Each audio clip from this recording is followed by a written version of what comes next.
웬 아줌마년이 길을 막아. 죽고 싶어? 사복 입은 여성을 위병소에서 개무시한 엘리트 소령. 잠시 후 그녀가 별 2개짜리 신임 사단장 신분증을 꺼내자 부대 전체가 초토화되는 이야기입니다. 여러분들은 지금 어디에서 어떤 일을 하시면서 청취하고 계신가요? 각자 댓글로 남겨주시면 감사드리겠습니다. 영상 시청하시기 이전에 구독과 좋아요 부탁드립니다. 저희에게 큰 힘이 됩니다. 김포와 강화를 가로지르는 길은 늘 축축한 안개에 쌓여 있었다. 바다에서 불어오는 짠 내음과 너른 평야의 흙냄새가 뒤섞여 이곳이 대한민국의 서쪽 끝 가장 날카로운 최전방임을 알렸다. 그 길 위를 평범한 검은색 승용차 한 대가 조용히 미끄러지고 있었다. 군용 번호판도 지휘관을 상징하는 그 어떤 표식도 없는 차였다. 운전대를 잡은 하선우 병장의 등은 땀으로 축축했다. 그는 침을 꿀꺽 삼키며 룸미러로 뒷좌석을 힐끗 쳐다봤다. 뒷좌석에는 40대 후반으로 보이는 여성이 앉아 있었다. 화장기 없는 수수한 얼굴, 질끈 묶은 머리. 베이지색 트렌치코트에 평범한 바지를 입은 모습은 주말에 나들이 나온 교수나 연구원 같았다. 하지만 그녀의 눈은 달랐다. 창밖의 풍경을 그저 바라보는 것이 아니었다. 스쳐 지나가는 논두렁의 경계, 강한 철책의 배치, 심지어 전봇대의 간격까지 모조리 해체하고 분석하는 듯한 깊고 서늘한 눈빛이었다. 그녀의 이름은 천지인. 이틀 전 대한민국 국군 역사상 최초로 해병대 전투 사단장에 임명된 새로이 2개의 별을 어깨에 단 소장이었다. 그녀가 부임할 곳은 대한민국 해병대 제2사단 청룡부대. 김포와 강화라는 한강 하구를 사이에 두고 적과 불과 수백 미터 거리에서 대치하는 가장 치열하고 위험한 심장부였다. 사단장님. 하선우 병장이 마른 입술을 핥으며 조심스레 입을 열었다. 그는 어제 사령부에서 직접 차출된 신임 사단장의 전속 운전병이었다. 정말 이대로 사령부 정문으로 가시겠습니까? 참모장님께서 의전 차량을 준비하고 대기 중이라고. 천지인의 시선이 풍경에서 룸미러 속 하 병장의 눈으로 향했다. 하 병장은 저절로 어깨가 움츠러드는 것을 느꼈다. 하 병장. 그녀의 목소리는 조용했지만 차 안의 공기를 무겁게 짓눌렀다. 나는 오늘 사단장으로 부임하는 게 아니야. 해병으로 부임하는 거다. 그녀는 다시 창밖으로 시선을 돌렸다. 내 눈으로 직접 봐야겠다. 저들이 누구에게 경례를 하는지 아니면 계급장에게 경례를 하는지. 청룡 부대의 첫인상이 어떤지 가공되지 않은 맨 얼굴을 보고 싶다. 하선우 병장은 더 이상 아무 말도 할 수 없었다. 그는 그저 가속 페달을 조금 더 깊이 밟을 뿐이었다. 천지인 소장. 그녀는 군 내부에서 마녀 혹은 천재 전략가라는 극단적인 별명으로 불렸다. 육군 사관학교 출신이 아닌 학군 장교로 임관하여 이 자리까지 온 입지전적인 인물이었다. 남성 군인들도 버티기 힘든 최전방 소대장 근무를 자원했고 야전에서 구르며 탁월한 전술 지휘 능력을 입증했다.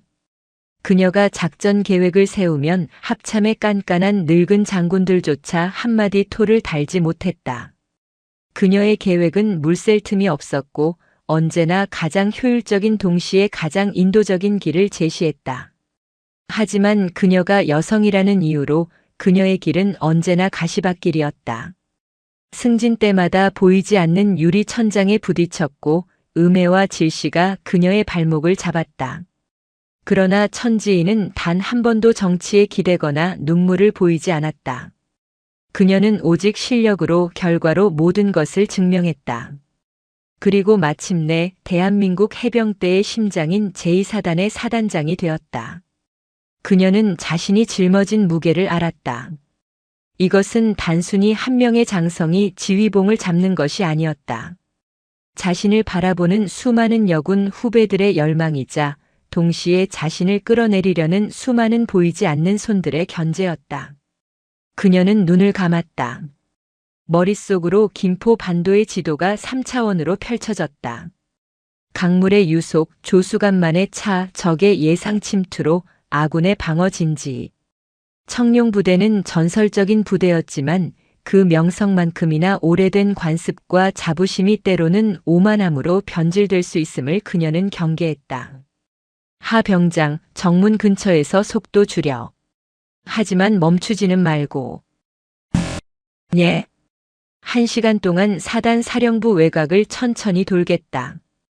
위병소 근무자들 외곽 초소의 경계 상태를 먼저 확인한다.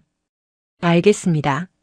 하선우 병장은 다시 한번 등줄기가 서늘해졌다.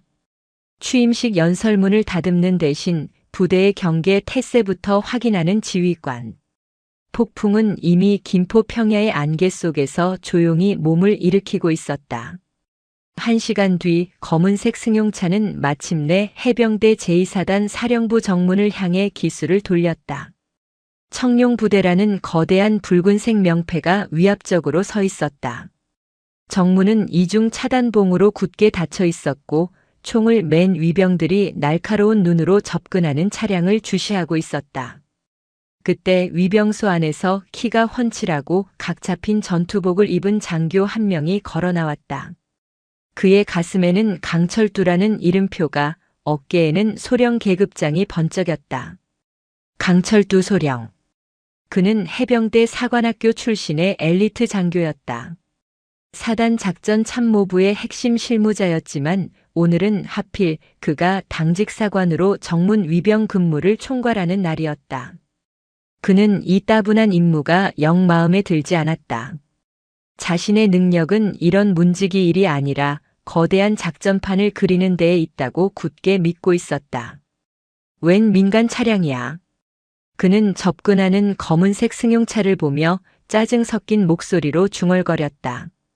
신임 사단장 취임식 준비로 사령부 전체가 바쁜 와중에 길을 잘못 든 민간인이거나 아니면 높으신 분 가족이라도 태우고 와서 귀찮게 할 속셈이라고 지레짐작했다.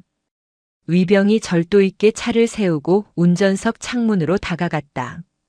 청룡. 신분증과 방문 목적을 말씀해 주십시오. 하선우 병장은 긴장한 채 뒷좌석을 힐끗 보았다. 천지인 소장이 고개를 살짝 끄덕였다. 저 안에 볼 일이 있어서 왔습니다. 사령부로 가려 합니다. 위병은 당황했다. 군인 같기도 하고 아닌 것 같기도 한 운전병, 그리고 뒷좌석의 민간인 여성. 절차가 애매했다. 그때 강철두 소령이 거들먹거리며 다가왔다. 그는 선글라스를 살짝 축해 올리며 권태로운 표정으로 창문을 톡톡 두드렸다. 신분증. 방문 목적. 하선우 병장이 머뭇거리자 뒷좌석의 창문이 스르르 내려갔다. 수고 많습니다. 사단 사령부로 가려 합니다. 천지인의 차분한 목소리가 울렸다. 강철두 소령은 창문 너머의 여성을 위아래로 훑어보았다. 사복 차림의 중년 여성. 그는 즉시 민원인 혹은 군인 가족으로 단정했다. 그의 입가에 희미한 조소가 걸렸다. 사령부요? 아줌마, 여기 민원실 아닙니다. 그는 일부러 아줌마라는 단어에 힘을 주었다. 지금 사단장님 취임식 준비 때문에 외부인 출입 통제됩니다. 약속은 하셨어요? 누구 만나러 오셨는데? 천지인은 그의 오만한 눈빛을 정면으로 마주했다. 신임 사단장을 만나러 왔습니다. 그 말에 강철두 소령은 참지 못하고 피식 웃음을 터뜨렸다. 사단장님? 아이고, 사단장님 오늘 엄청 바쁘신 분입니다. 지금 대한민국이 다 주목하고 있는데 아무나 불쑥 찾아와서 만나주시는 분이 아니에요. 그는 손을 휘휘 저으며 귀찮다는 듯이 말했다. 성함이랑 연락처 남기시면. 아니, 그냥 저기 민원 접견실로 가세요. 여기서 길 막지 마시고. 업무 차량 들어와야 합니다. 운전석의 하선우 병장은 얼굴이 새하얗게 질려 당장이라도 차에서 뛰쳐나가 소리치고 싶었다. 소령님, 그게 아니오라. 강철두의 싸늘한 시선이 하선우에게 향했다. 운전병, 넌 또 뭐야? 민간인 차 모는 거 보니 사령부 소속은 아닌 것 같고. 어디 부대인데 위병 근무 절차도 몰라. 요즘 군기가 아주 바닥이구만. 다시 천지인을 향해 아줌마 좋은 말로 할 때 차 빼세요. 이쪽은 지휘관 전용 통로입니다. 저쪽 일반 통로로 가서 다시 접수하세요. 천지인은 미동도 하지 않았다. 그녀의 시선은 강철두 소령의 이름표 그의 어깨, 그리고 흐트러짐 없이 다려졌지만 오만함으로 구겨진 그의 전투복을 천천히 훑었다. 소령. 그녀의 목소리는 여전히 조용했지만 그 안에 담긴 무게는 이전과 달랐다. 귀관의 이름이 뭐지? 강철두는 순간 움찔했다. 예상치 못한 권위가 느껴졌기 때문이었다. 하지만 그는 곧 자존심이 상했다. 사복 입은 민간인 여자가 감히 현역 소령에게 귀관이라니. 이름은 알아서 뭐 하시게요? 지금 위병 근무 방해하시는 겁니다. 한 번만 더 경고합니다. 빨리 차 안 빼. 여기가 무슨 동네 놀이터인 줄 압니까? 그의 목소리가 높아졌다. 위병소의 다른 해병들도 긴장한 채 이쪽을 바라보고 있었다. 완벽한 모욕이었다. 천지인은 더 이상 말하지 않았다. 그녀는 하선우 병장에게 말했다. 하 병장, 내 관물대. 그 한마디에 하선우 병장은 용수철처럼 차 문을 박차고 나갔다. 그는 트렁크로 달려가 그 안에 고이 모셔둔 검은색 더풀백을 꺼내 들었다. 강철두는 황당한 표정으로 그 모습을 지켜봤다. 관물대? 지금 뭐하는? 바로 그때 천지인 소장이 차에서 내렸다. 천지인 소장이 차에서 내리자 팽팽했던 공기가 한순간에 얼어붙었다. 그녀는 키가 크지 않았지만 땅에 뿌리를 내린 거목처럼 흔들림 없는 기세가 주변을 압도했다. 강철두 소령은 자신도 모르게 한 걸음 뒤로 물러섰다. 그는 여전히 상황 파악이 되지 않았다. 저 여자가 도대체 무슨 꿍꿍이인가? 하선우 병장이 달려와 더풀백의 지퍼를 열었다. 천지인은 그 안에서 익숙한 물건을 꺼냈다. 해병대의 상징인 팔각모였다. 하지만 평범한 팔각모가 아니었다. 챙 위에는 대한민국 장성을 상징하는 무궁화 봉오리가 황금색 실로 수놓아져 있었고 그 위로 2개의 은빛 별이 서늘하게 빛나고 있었다. 그녀는 천천히 하지만 한치의 망설임도 없이 그 전투모를 자신의 머리에 썼다. 그리고 트렌치코트 안주머니에서 자신의 군인 신분증을 꺼냈다. 그녀는 그것을 강철두 소령의 눈앞에 들이밀었다. 강철두의 시선이 신분증으로 향했다. 사진 천지인 계급 해병대 소장 직책 제2사단장. 강철두의 눈동자가 지진이라도 만난 듯 흔들리기 시작했다. 그의 시선은 경련하듯 신분증의 소장이라는 글자와 그녀가 쓴 전투모의 2개의 별 사이를 오갔다. 숨이 멎었다. 머릿속이 새하얗게 불타버렸다. 불과 1분 전 자신이 아줌마라고 부르며 온갖 모욕을 주었던 저 수수한 차림의 여성이 자신이 오늘 아침 그토록 대단하다고 떠들었던 부대 전체가 초긴장 상태로 기다리고 있던 새로 부임하는 해병대 제2사단 사단장 천지인 소장이었다. 철, 청룡. 강철두의 입에서 쇳소리가 튀어나왔다. 그는 자신의 온 힘을 다해 거수 경례를 붙이려 했지만 패닉에 빠진 몸은 뻣뻣하게 굳어 우스꽝스러운 자세가 되었다. 해병대 소령, 강, 철, 두, 사단장님. 그의 비명 같은 외침에 정문의 모든 위병들이 상황을 파악했다. 그들은 총을 떨어뜨릴 기세로 차렷 자세를 취하며 목이 터져라 경례를 외쳤다. 청룡, 청룡. 때마침 사령부 안쪽에서 요란한 경광등 소리와 함께 검은색 지휘 차량이 미친 듯이 달려와 급정거했다. 차 문이 열리고 사단 참모장인 윤평화 대령이 얼굴이 하얗게 질린 채 거의 굴러 나오다시피 했다. 그는 사령관 집무실에서 정식으로 그녀를 맞이할 준비를 하고 있다가 정문에서 알 수 없는 민간 차량과 소란이 벌어졌다는 보고 그리고 뒤이은 위병의 비명을 듣고 달려나온 것이었다. 사단장님, 오시는 길에. 아니, 이게 무슨. 윤평화 대령은 땀을 비오듯 흘리며 어쩔 줄 몰라 했다. 그러나 천지인 소장은 당황한 참모장에게는 눈길도 주지 않았다. 그녀의 서늘한 두 눈은 여전히 경례 자세로 부들부들 떨고 있는 강철두 소령에게 고정되어 있었다. 해병대 소령 강철두. 그녀의 목소리는 얼음장처럼 차가웠다. 예, 사단장님. 귀관은 방금 이 청룡 부대의 심장부에서 적에게 3가지를 헌납했다. 예. 강철두의 동공이 공포로 수축했다. 첫째, 관찰의 실패다. 천지인이 한 걸음 다가섰다. 강철두는 숨을 쉴 수 없었다. 귀관은 내 차가 사단장 차량이 아니라는 것만 봤지 이 차가 1시간 전부터 사령부 외곽을 돌며 철책과 초소의 경계 상태를 샅샅이 훑고 있었다는 것은 보지 못했다. 귀관의 눈은 정문 안쪽 그 편안한 권위 안에만 머물러 있었다. 그녀의 시선이 강철두의 발끝으로 향했다. 둘째, 판단의 실패다. 귀관은 내 옷이 사복이라는 것만 봤지 내 신발이 지금 당장이라도 갯벌을 뒹굴 수 있는 군용 전술화라는 것은 보지 못했다. 귀관은 겉모습만으로 상대를 재단하고 가장 중요한 본질을 놓쳤다. 천지인은 강철두의 눈을 정면으로 꿰뚫었다. 셋째, 그리고 가장 치명적인 태도의 실패다. 귀관은 내가 여자라는 것만 봤지 내가 지휘관일 수 있다는 가능성 혹은 그보다 더 무서운 적일 수 있다는 가능성 자체를 완벽히 차단했다.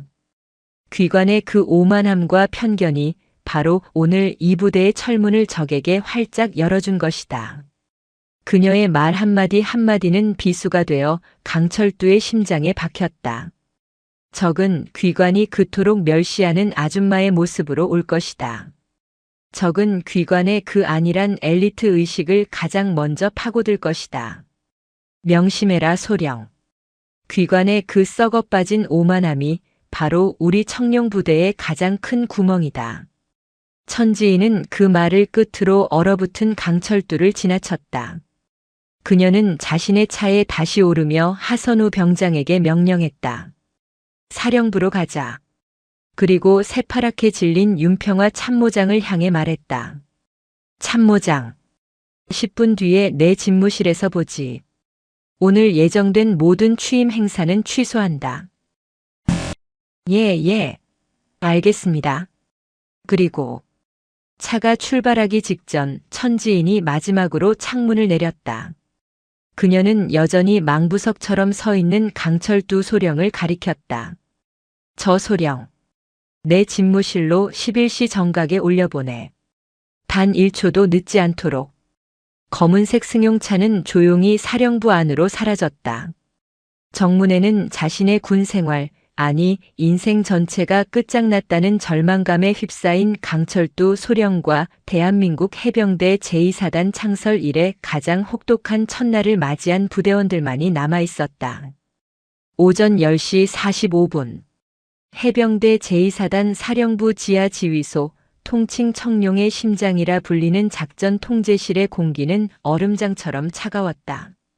평시에도 이곳은 외부의 소음과 빛이 완벽히 차단된 채 오직 수십 개의 모니터에서 흘러나오는 푸른빛과 서늘한 서버 소음으로만 가득 차 있었다. 하지만 오늘의 공기는 그 종류가 달랐다. 그것은 긴장감을 넘어선 거의 질식할 것 같은 공포와 경외가 뒤섞인 침묵이었다. 강철두 소령은 지휘소 입구 방폭문 바로 안쪽의 작은 대기실에 꼿꼿한 차렷 자세로 서 있었다. 11시 정각. 그의 운명이 결정될 시간까지 불과 15분이 남아 있었다. 그의 등 뒤편 전투복은 이미 식은 땀으로 축축하게 젖어들고 있었다. 그의 머릿속은 지옥이었다. 자신이 아줌마라고 불렀던 여성이 이 부대 전체의 운명을 쥔 사단장이라는 사실. 그리고 그가 뱉었던 모든 모욕적인 언사들. 차 빼라, 놀이터, 아무나 만나는 분이 아니다. 그 단어들이 수백 개의 포탄 파편처럼 그의 뇌리를 후벼 파고 있었다. 그는 자신의 군 생활이 이대로 끝났다고 직감했다. 해병대 사관학교 수석 졸업, 최연소 작전 참모 물망, 그 모든 화려한 이력은 오늘 자신의 주둥이 하나로 전부 날아가 버렸다. 그는 경질이냐 아니면 불명예 전역이냐를 넘어 당장 군사재판에 회부되지 않을까 하는 공포에 떨고 있었다.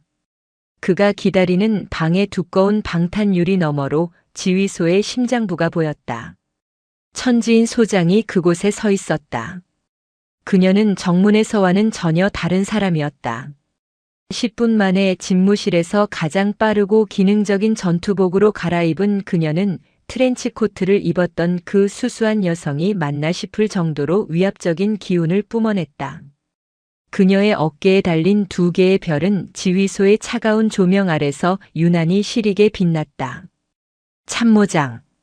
그녀의 나직한 목소리가 지휘소 전체를 울렸다. 마이크를 쓰지 않았음에도 모든 통제 요원들의 귓전을 파고들었다. 예, 사단장님. 윤평화 대령이 땀을 뻘뻘 흘리며 거대한 전술지도 앞으로 달려나갔다. 그는 오늘 아침까지도 우아한 취임식 연설과 샴페인을 터뜨릴 생각에 부풀어 있었지만 지금은 그저 이 태풍의 눈앞에 선 일개 장교에 불과했다. 오늘 아침 10시를 기준으로 현황 브리핑을. 됐다. 천지인이 손을 들어 그의 말을 잘랐다. 참모장이 외워서 하는 그 보고를 위한 보고는 듣고 싶지 않다. 나는 진짜를 보러 왔다. 그녀는 윤대령을 지나쳐 지휘소의 가장 중앙 모든 정보가 집약되는 오퍼레이터석으로 성큼성큼 걸어갔다. 작전 상황판을 주시하던 젊은 중위가 의자에서 튀어오르듯 일어섰다. 편히 앉아. 중위. 그녀는 중위의 어깨를 가볍게 누르며 그의 화면을 응시했다.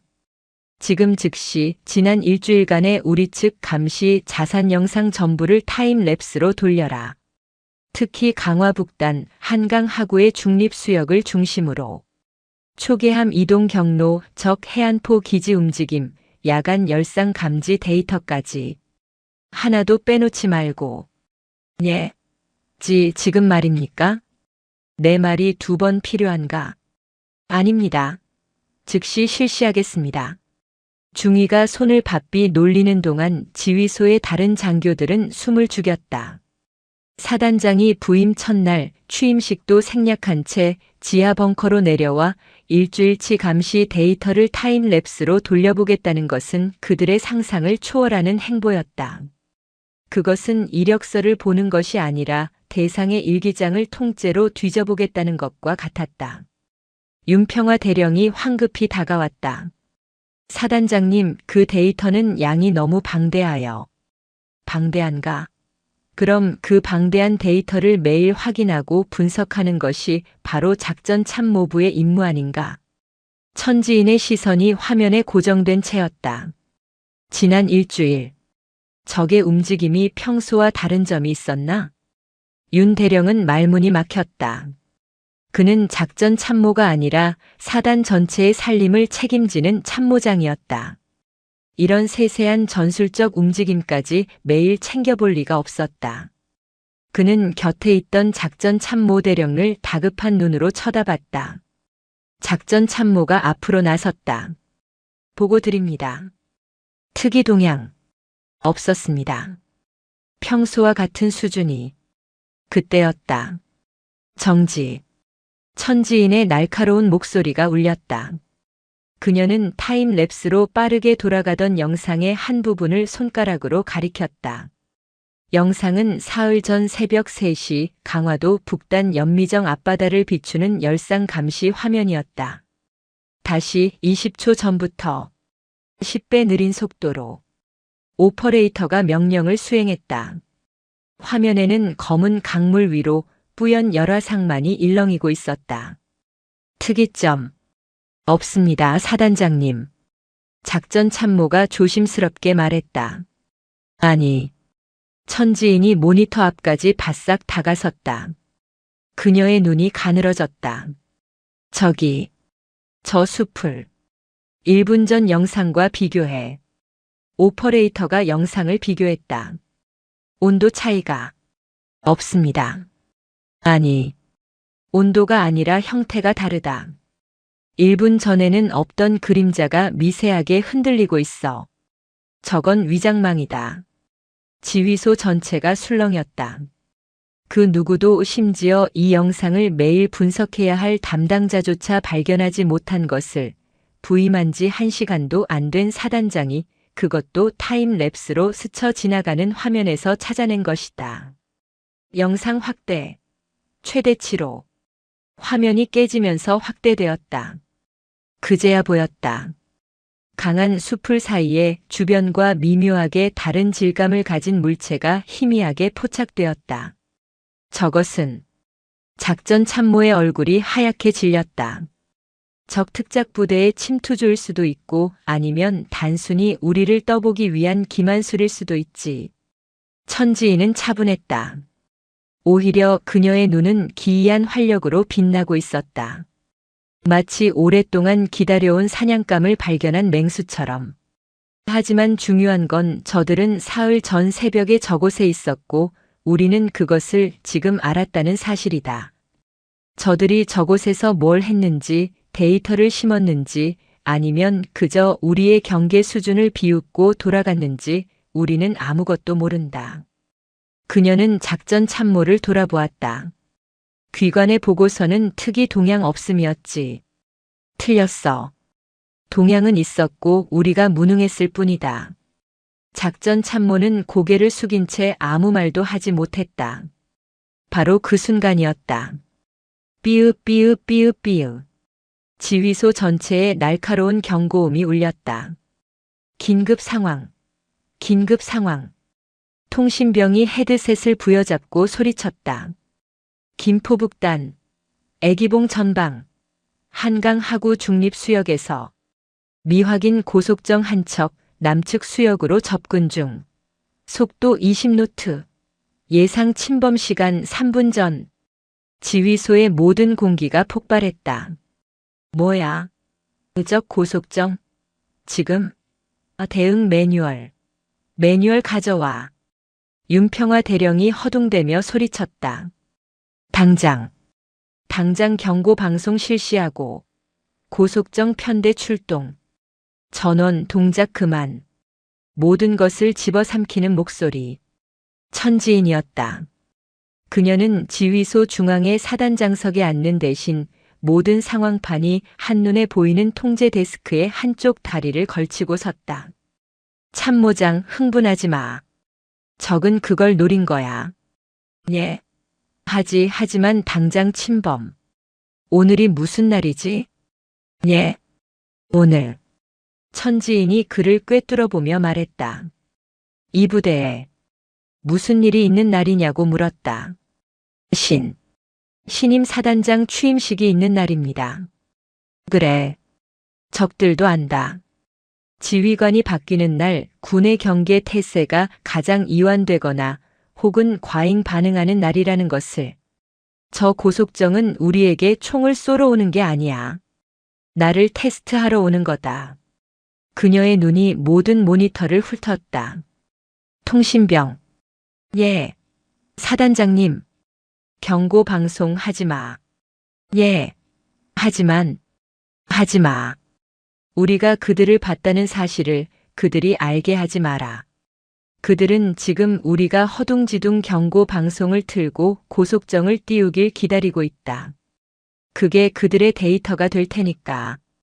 그녀의 목소리는 빠르고 정확했다. 지휘소의 모든 소음이 그녀의 목소리 하나로 정리되고 있었다. 해안 초소 전원에게 관찰만 하라고 지시해. 절대 화기 노출시키지 마. 모든 레이더는 수동 모드로 전환, 추적 신호를 숨겨라. 작전 참모. 예. 앱. 지금 당장 우리 측 무인 정찰기 손골매 띄워. 하지만 접근시키지 마. 5km 후방에서 고도를 높여 저 고속정의 뒤를 잡는다. 나는 저 배가 어디서 나왔고 어디로 돌아가는지 그들의 집이 궁금하다. 그리고 그녀는 윤평화 대령을 바라봤다. 우리 고속정 편대 시동만 걸어. 엔진 예열시켜. 하지만 부두에 묶거나. 언제든 튀어나갈 수 있지만 지금은 아닌 것처럼. 그들에게 우리는 너희가 뭘 하려는지 알지만 그 장단에 놀아나 주지 않겠다는 메시지를 보내는 거다. 명령은 비처럼 쏟아졌지만 그 안에는 완벽한 논리가 있었다. 과잉 대응도 아니란 방치도 아니었다. 그것은 상대의 수를 완벽히 읽고 그 위에서 상대를 가지고 노는 고단수의 전략이었다. 20분 뒤. 보고 드립니다. 통신병의 목소리가 떨리고 있었다. 미확인 고속정. 남하를 멈추고 기수를 돌렸습니다. 북측 수역으로. 급속히 이탈 중입니다. 손골매는 현재 이탈하는 고속정을 완벽히 추적 중입니다. 후방 5km 유지. 지휘소 안에서 누군가 침을 삼키는 소리가 유난히 크게 들렸다. 상황은 끝났다. 단 한 발의 총성도 고함도 없이. 신임 사단장은 부임 첫날 적의 도발을 완벽하게 무력화시키고 오히려 적의 집을 들여다볼 수 있는 전리품까지 챙겼다. 장교들은 멍하니 천지인을 바라보았다. 저것이 전략가의 지휘였다. 그들은 오늘 책에서만 보던 진짜 전쟁을 목격했다. 천지인은 비로소 걸치고 있던 다리를 내리고 똑바로 섰다. 그녀는 땀으로 젖은 머리를 한번 쓸어 넘기고는 지휘소 벽에 걸린 시계를 바라보았다.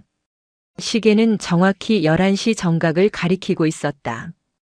그녀는 대기실의 방탄유리 너머 사색이 된 채 서 있는 강철두 소령을 향해 고갯짓했다. 참모장. 다음 업무 봐야지. 들여보내. 강철두 소령은 자신이 어떻게 지휘소를 가로질러 사단장 집무실로 걸어왔는지 기억하지 못했다. 그의 다리는 더 이상 자신의 것이 아닌 것처럼 후들거렸고 귓속에서는 자신의 심장 소리가 천둥처럼 울렸다. 그는 조금 전 방탄유리 너머로 천지인 소장이 북한 고속정을 가지고 노는 그 압도적인 광경을 전부 목격했다. 그것은 공포였다. 자신이 모욕했던 대상이 인간의 지능을 초월한 어떤 존재처럼 느껴졌다. 그는 이제 용서를 비는 것조차 사치라는 것을 깨달았다. 청룡. 해병대 소령 강철두. 사단장님 명을 받아. 앉아. 집무실은 거대했다. 역대 사단장들의 사진이 걸려 있어야 할 벽은 텅 비어 있었고 화려한 응접 세트 대신 거대한 한반도 전술 지도가 방의 절반을 차지하고 있었다. 천지인은 책상에 앉지 않고 그 지도 앞에 서 있었다. 강철두는 감히 앉을 수 없었다. 소령 강철두. 무릎 꿇겠습니다. 죽여주십시오. 그가 쿵소리와 함께 바닥에 무릎을 꿇으려던 순간이었다. 일어서. 얼음 같은 목소리였다. 내 방에서 무릎 꿇지 마. 내 무릎은 적진에서 포복할 때나 쓰는 거다. 강철두는 우뚝 멈춰섰다. 앉으라고 했다. 그는 떨리는 손으로 간신히 의자 끝에 엉덩이를 걸쳤다.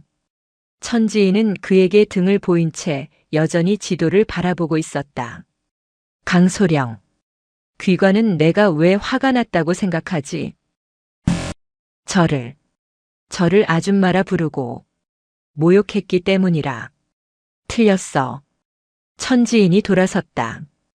그녀의 눈은 분노가 아니었다. 그것은 의사가 환부를 살피는 듯한 차갑고 분석적인 시선이었다. 나는 내가 나에게 뭐라고 부르든 상관없다. 내가 나를 무시한들 내 계급장이 떨어지는 것도 아니고. 내가 화가 난 건 내가 나를 무시했기 때문이 아니라 내가 상황을 무시했기 때문이다. 그녀는 강철두의 책상 위로 서류철 하나를 툭 던졌다. 내 인사기록이다. 강철두. 해사수석. 전술학 만점. 합참의 모든 선배가 너를 해병대의 미래라고 부르더군. 그녀는 조소했다. 빛나는 이력서다. 너무 빛나서 눈이 멀어버렸지. 너는 그 빛나는 종이 뒤에 숨어서 진짜 야전을 잊어버렸다. 사단장님. 너는 오늘 정문에서 3가지를 놓쳤다. 하지만 그건 아까 했으니 반복하지 않겠다. 대신 내가 진짜 놓친 것을 말해주지. 천지인은 그의 앞에 섰다. 너는 사람을 놓쳤다. 너는 내 운전병 하선우 병장을 봤어.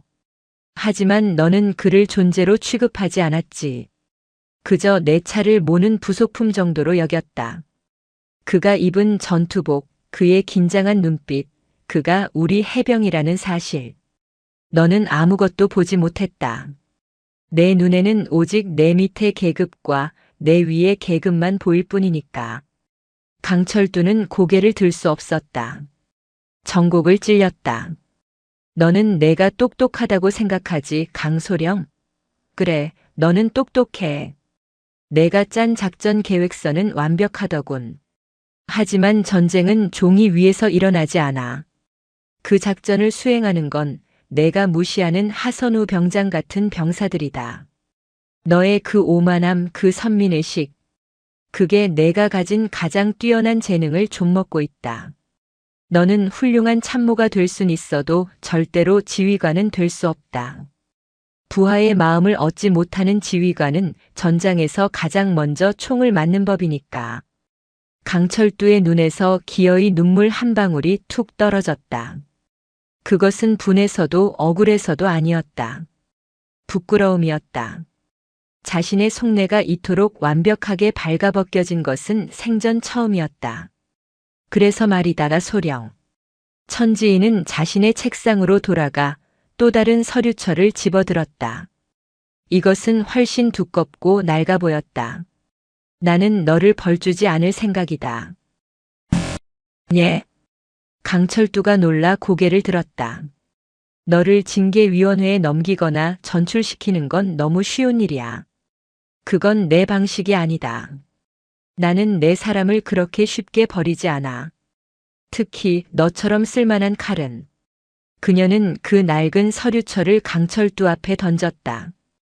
이게 내가 너에게 줄 벌이다. 서류철의 표지에는 제81 독수리 기동대대의 전투 준비 태세 및 보급 현황이라고 적혀 있었다. 강철두의 얼굴이 굳어졌다. 81대대. 청룡부대 내에서 모르는 사람이 없는 GOM 부대였다. GOM. Get out of 머린즈의 약자가 아니라 good old 머린 즉 변하지 않는 고인 물 사고뭉치 최악의 부대를 일컫는 은어였다. 81대대. 말입니까? 그래. 청룡부대에서 가장 빛나는 너를 청룡부대에서 가장 썩어가는 곳으로 보낸다. 천지인의 목소리가 낮아졌다. 81대대의 서류는 완벽하다. 훈련성과 최상. 장비 가동률 100%. 사고율 제로. 마치 내 이력서처럼 빛이 나지. 그녀는 자리에서 일어나 창밖을 바라보았다. 하지만 실상은 어떤지 아나? 지난 분기 사령부 합동훈련에서 81대대 놈들 단 한 놈도 목표 지점에 제 시간에 도착하지 못했다. 상륙 돌격 장갑차는 갯벌에서 퍼졌고 통신은 먹통이었지. 그런데도 보고서는 완벽한 성공이었다. 그녀가 돌아섰다. 그녀의 눈에 분노가 이글거렸다. 부패다. 강소령. 이건 단순한 기강 회의가 아니야. 이건 부패다. 누군가 이 부대를 안에서부터 갉아먹고 있다.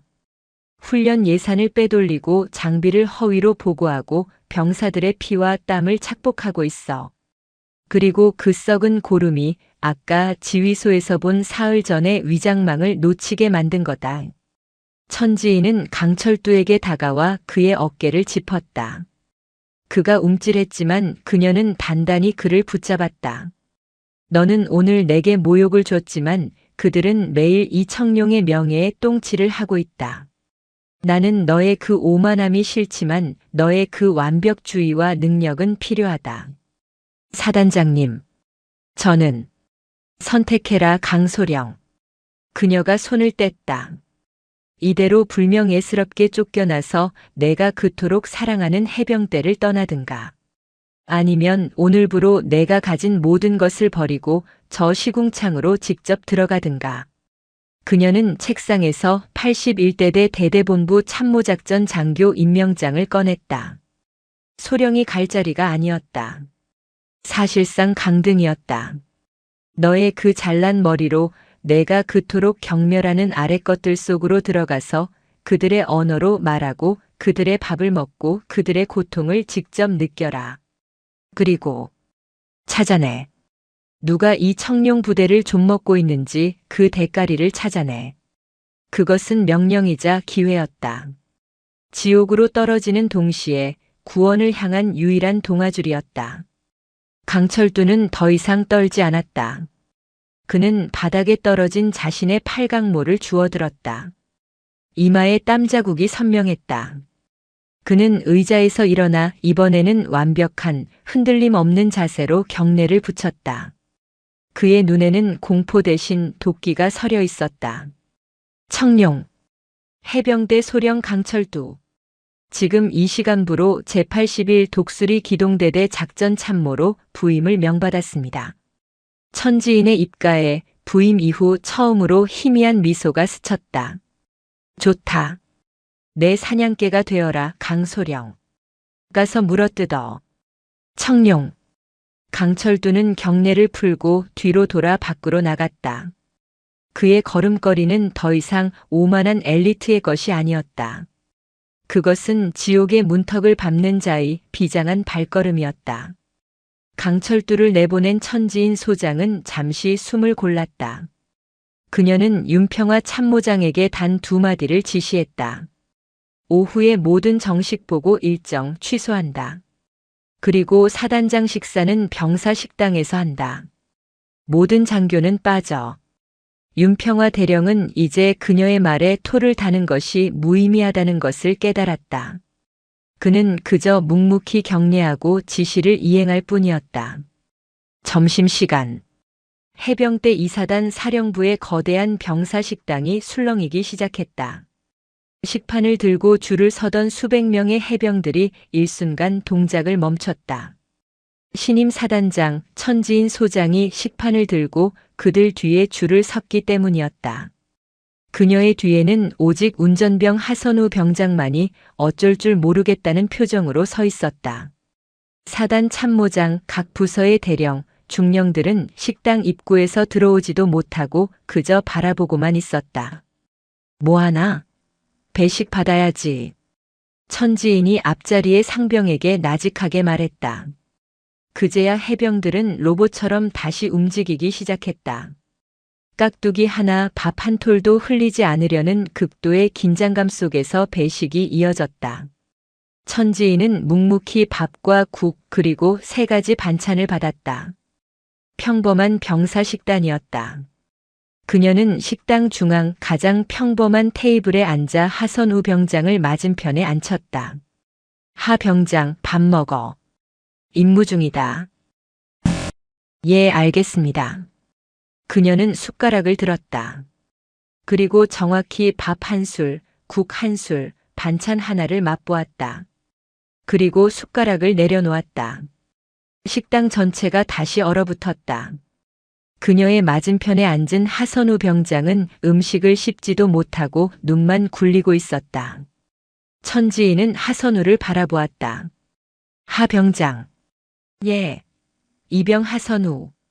수정 이전 장에서 병장으로 표기되었으나 운전병 캐릭터의 성장을 위해 이병 혹은 일병으로 설정하는 것이 극적 효과가 큼. 여기서는 이병으로 가정하고 진행. 만약 병장 설정 유지 시에 병장 하선우로 진행 이전 장에서 하선우는 병장으로 설정되었습니다. 설정을 유지하여 진행하겠습니다. 예. 병장 하선우. 이 밥 먹을 만한가? 하선우 병장은 순간 얼어붙었다. 사단장이 예 혹은 아니오로 대답할 수 없는 질문을 던졌다. 먹을 만합니다라고 하면 현실과 동떨어진 아부가 되고 못 먹겠습니다라고 하면 군수과장과 급양관이 그 자리에서 쓰러질 터였다. 그는 침을 꿀꺽 삼키고 자신의 군 생활 모든 것을 건 대답을 내놓았다. 보고 드립니다. 이 밥은 감사히 먹을 수 있습니다. 하지만 맛있게 먹을 수는 없는 것 같습니다. 정적이 흘렀다. 식당 입구의 간부들 얼굴이 새하얘졌다. 천지인이 하선우를 물끄러미 바라보았다. 그리고 피식 웃었다. 말은 잘하는군. 그래. 나도 동의한다. 이건 연료지 식사가 아니야. 그녀는 다시 숟가락을 들었다. 그리고 묵묵히 아주 천천히 하지만 남김없이 식판을 비우기 시작했다. 그녀가 밥을 먹자 식당의 모든 해병들이 그제야 밥을 입으로 가져갔다. 그들은 밥을 먹는 것이 아니라 마치 신성한 의식을 치르는 것 같았다. 식사를 마친 그녀는 잔반 처리대에 자신의 식판을 직접 정리했다. 참모장. 예. 사단장님. 내일 아침까지 사단장실로 오늘과 똑같은 식단을 준비해. 단 식자재 납품 원장과 실제 배식된 그램수를 비교한 보고서를 함께 가져와. 내 병사들이 최전선에서 이런 연료를 먹고 있는데 보고서에는 특식이라고 올라가고 있는지 내 눈으로 직접 확인해야겠다. 군수과장의 얼굴이 잿빛이 되었다. 천지인은 식당을 나섰다. 하선우 병장이 그녀의 뒤를 따랐다. 하 병장, 운전해. 예, 알겠습니다. 집무실로 가시겠습니까? 아니, 애기봉으로 가자. 예. 네, 애기봉 말입니까? 하선우는 귀를 의심했다. 애기봉. 한강 하구를 사이에 두고 북한과 불과 수 킬로미터 떨어진 이사단 관할 구역 중 가장 험하고 위험한 최전방 관측 초소지오피였다. 역대 사단장들은 취임 후 최소 일주일은 지나 모든 준비가 완료된 상태에서 방문하는 곳이었다. 지금 당장 검은색 승용차는 사령부를 빠져나와 민간인 통제선을 넘어 비포장도로를 달리기 시작했다. 강철두가 갔던 시궁창과는 또 다른 의미의 진짜 최전방이었다. 1시간 뒤 차는 더 이상 올라갈 수 없는 산 중턱에 멈춰 섰다. 여기서부터는 걸어간다. 천지인이 차에서 내렸다. 가파른 계단과 흙길이 초소까지 이어져 있었다. 그녀는 망설임 없이 흙길을 올랐다. 하선우 병장만 헉헉대며 그녀의 뒤를 따랐다. 애기봉 정상의 초소. 그곳에는 고작 4명의 해병이 근무 중이었다. 그들은 자신들의 초소로 사복 차림의 중년 여성과 운전병이 걸어 올라오는 것을 보고 경악했다. 청룡. 누구십니까? 초소장인 하사가 다급하게 소리치며 총을 겨눴다. 천지인이 멈춰섰다. 그리고 자신의 전투모를 꺼내 쓰는 대신 아까 정문에서 썼던 신분증을 꺼내 보였다. 해병대 이사단장이다. 수고 많다. 사단장님. 초소의 4해병은 그 자리에 얼어붙었다. 방금 지휘소에서 고속정을 격퇴한 그 사단장이 헬기도 지휘 차량도 없이 땀을 뻘뻘 흘리며 자신들의 초소에 걸어서 올라온 것이다. 초소장. 예. 하사 김무진. 초소 이상 없나? 이 이상 없습니다. 그래. 거짓말. 천지인이 초소 안으로 성큼 들어갔다. 초소는 좁고 낡았다. 한쪽 구석에는 낡은 관측 장비가 있었고 다른 쪽에는 난방기구가 있었지만 작동하지 않는 듯 차가웠다. 그녀는 관측 장비의 렌즈를 닦아보았다. 이걸로 뭐가 보이나? 렌즈에 습기가 차고 초점이 맞지 않아. 아까 지휘소에서 확인한 사흘 전 위장망을 너희가 놓친 게 당연하다. 이 장비로는 볼 수가 없으니까. 그녀는 난방기를 발로 툭 찼다. 이건 왜 꺼져 있지? 춥지 않나? 김무진 하사가 머뭇거렸다.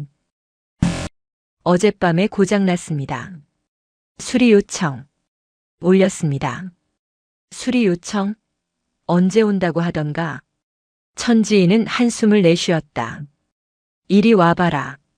그녀는 난방기의 뒤편 패널을 열었다. 그리고 자신의 트렌치코트 주머니에서 뜻밖에도 작은 맥가이버 칼을 꺼냈다. 4명의 해병은 눈을 의심했다. 사단장이 투스타가 직접 쪼그리고 앉아 난방기 배선을 만지기 시작했다.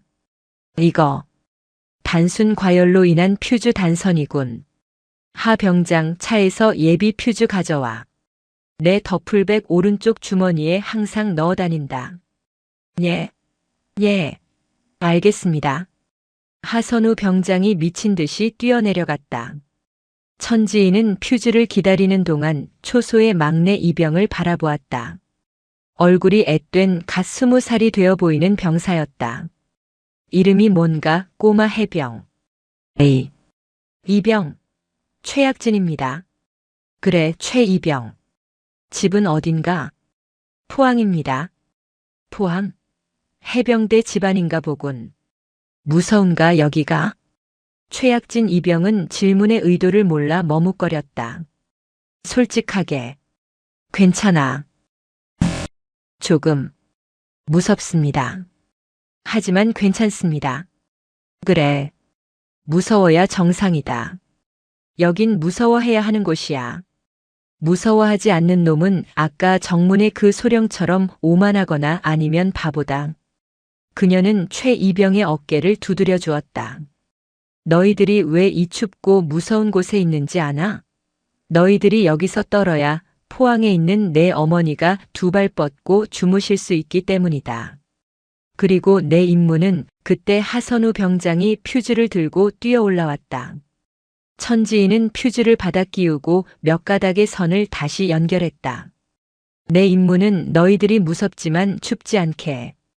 그리고 이 고물이 아니라 최신 장비로 적을 볼 수 있게 해주는 거다. 그녀가 스위치를 올리자 웅 하는 소리와 함께 난방기에서 따뜻한 바람이 나오기 시작했다. 와! 최약진 이병의 입에서 감탄사가 터져 나왔다. 천지인은 그 자리에 주저앉아 자신의 위성 전화를 꺼냈다. 나다. 사단장. 전화기 너머의 군수 참모는 기절할 듯한 목소리로 청룡. 을 외쳤다. 지금 내가 애기봉 초소에 와 있다. 여기 관측 장비 모델명이. 그녀는 장비의 명패를 읽었다. 이거 내가 소령 때 쓰던 장비다. 당장 내일 해가 뜨기 전까지 사단장실에 있는 내 개인 예비 관측 장비 그녀가 따로 챙겨온 최신형 장비와 이걸 교체해. 내가 직접 확인한다. 그리고 군수과장. 예. 여기 애들 야간 근무 서는데 핫팩 보급이 이틀째 끊겼다고 한다. 이유가 뭔가? 보고서에는 보급 완료라고 되어 있던데. 내일 아침까지 지난달 핫팩 보급 대장 들고 내 방으로 와라. 지금 당장은 내가 직접 차 몰고 와서 여기 애들한테 한 박스 전달해. 내가 늦으면 내가 너를 이 초소의 난방기 대신 쓰겠다. 전화를 끊자 초소의 내 해병은 사단장을 보는 것이 아니었다. 그들은 구원자를 보는 눈빛이었다. 천지인은 자리에서 일어났다. 흙먼지를 털며 그녀가 말했다. 너희들의 진짜 임무는 이 낡은 장비와 싸우는 게 아니다. 저 강 너머의 적과 싸우는 거지. 쓸데없는데 힘 빼지 마라. 그런 건 나 같은 지휘관이 하는 일이다. 그녀는 초소장 김하사의 어깨를 두드렸다. 보고해라. 필요한 게 뭐지? 김무진 하사는 눈시울이 뜨거워지는 것을 느꼈다. 그는 처음으로 자신의 고충을 들어주는 상관을 만났다. 사단장님, 비가 오면 초소 지붕에서 물이 샙니다. 좋다. 또, 최이병이. 어머니가 편찮으신데 전화 통화 시간이 너무 짧습니다. 알았다. 또, 그녀는 그들의 모든 가장 낮은 곳의 목소리를 그 작은 맥가이버 칼에 달린 수첩에 하나하나 적어 내려갔다. 해가 뉘엿뉘엿 지고 있었다. 김포 평야의 붉은 노을을 배경으로 천지인 소장은 산을 내려왔다. 그녀는 오늘 가장 높은 곳에 오만을 꺾었고 가장 낮은 곳에 눈물을 닦아주었다. 청룡 부대의 진짜 폭풍은 이제 막 시작되고 있었다. 강철두 소령이 제81 독수리 기동대대의 위병소를 통과한 순간 그는 공기부터 다르다는 것을 느꼈다. 사단 사령부가 날카로운 소독약 냄새와 팽팽한 긴장감으로 가득 찼다면 이곳은 축축한 갯벌 흙냄새와 기묘하게 풀어진 방치된 듯한 냄새가 났다.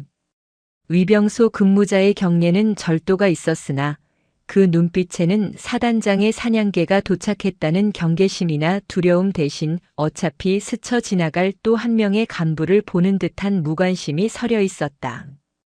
그는 사령부에서 타던 번쩍이는 세단이 아닌 낡은 군용 지프에서 내렸다. 천지인 소장이 그에게 던진 임명장은 단순한 좌천이 아니었다. 그것은 그의 빛나던 계급장과 이력서를 빼앗고 대신 진흙 속에 감춰진 칼 한 자루를 쥐어준 것과 같았다. 그는 더 이상 해병대 사관학교 수석 졸업생, 최연소 작전참모 후보 강철두가 아니었다. 그는 실수하여 쫓겨난 자였고 그것이 그의 가장 강력한 위장이었다. 대대장실의 문은 굳게 닫혀 있었다. 그가 노크를 하자 안에서 퉁명스러운 목소리가 들려왔다. 들어와. 문을 열자 그의 코를 찌른 것은 커피 향이나 서류 냄새가 아니었다. 미세한 시가 향과 값비싼 가죽 소파의 냄새였다. 대대장 황중필 중령은 그곳에 없었다. 그의 집무실은 마치 고위 임원의 사무실처럼 꾸며져 있었고 한쪽 벽에는 거대한 스크린 골프 시뮬레이터가 설치되어 있었다. 아, 강소령? 이쪽이야. 황중필 중령은 집무실 옆에 딸린 작은 휴게실, 사실상의 유흥실에서 그를 불렀다. 그는 편안한 골프웨어를 입은 채 퍼팅 연습을 하고 있었다. 그의 곁에는 81대대의 군수과장 방효식 대위가 기름진 미소를 지으며 서 있었다. 반갑네, 강소령.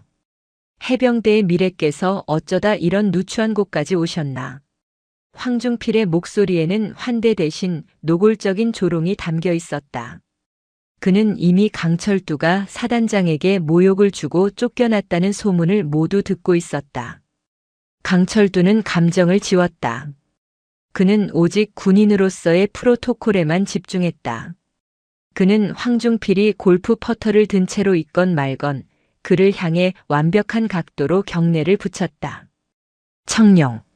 소령 강철두. 부임을 명받았습니다. 대대장님. 황중필은 퍼팅을 마저 하고는 땡그랑 소리가 나자 만족스럽다는 듯 웃었다. 그래, 그래. 앉아. 방 대위, 우리 귀한 손님께 커피라도 한 잔 드려. 여기 커피는 사령부 것보다 훨씬 맛있다고. 방효식 대위가 캡슐 커피 머신에서 에스프레소를 내리며 낄낄거렸다. 사령부에서는 이런 거 맛도 못 보죠, 소령님. 여긴 뭐랄까 좀 자유로운 곳이라서. 강철두는 커피에 손도 대지 않았다.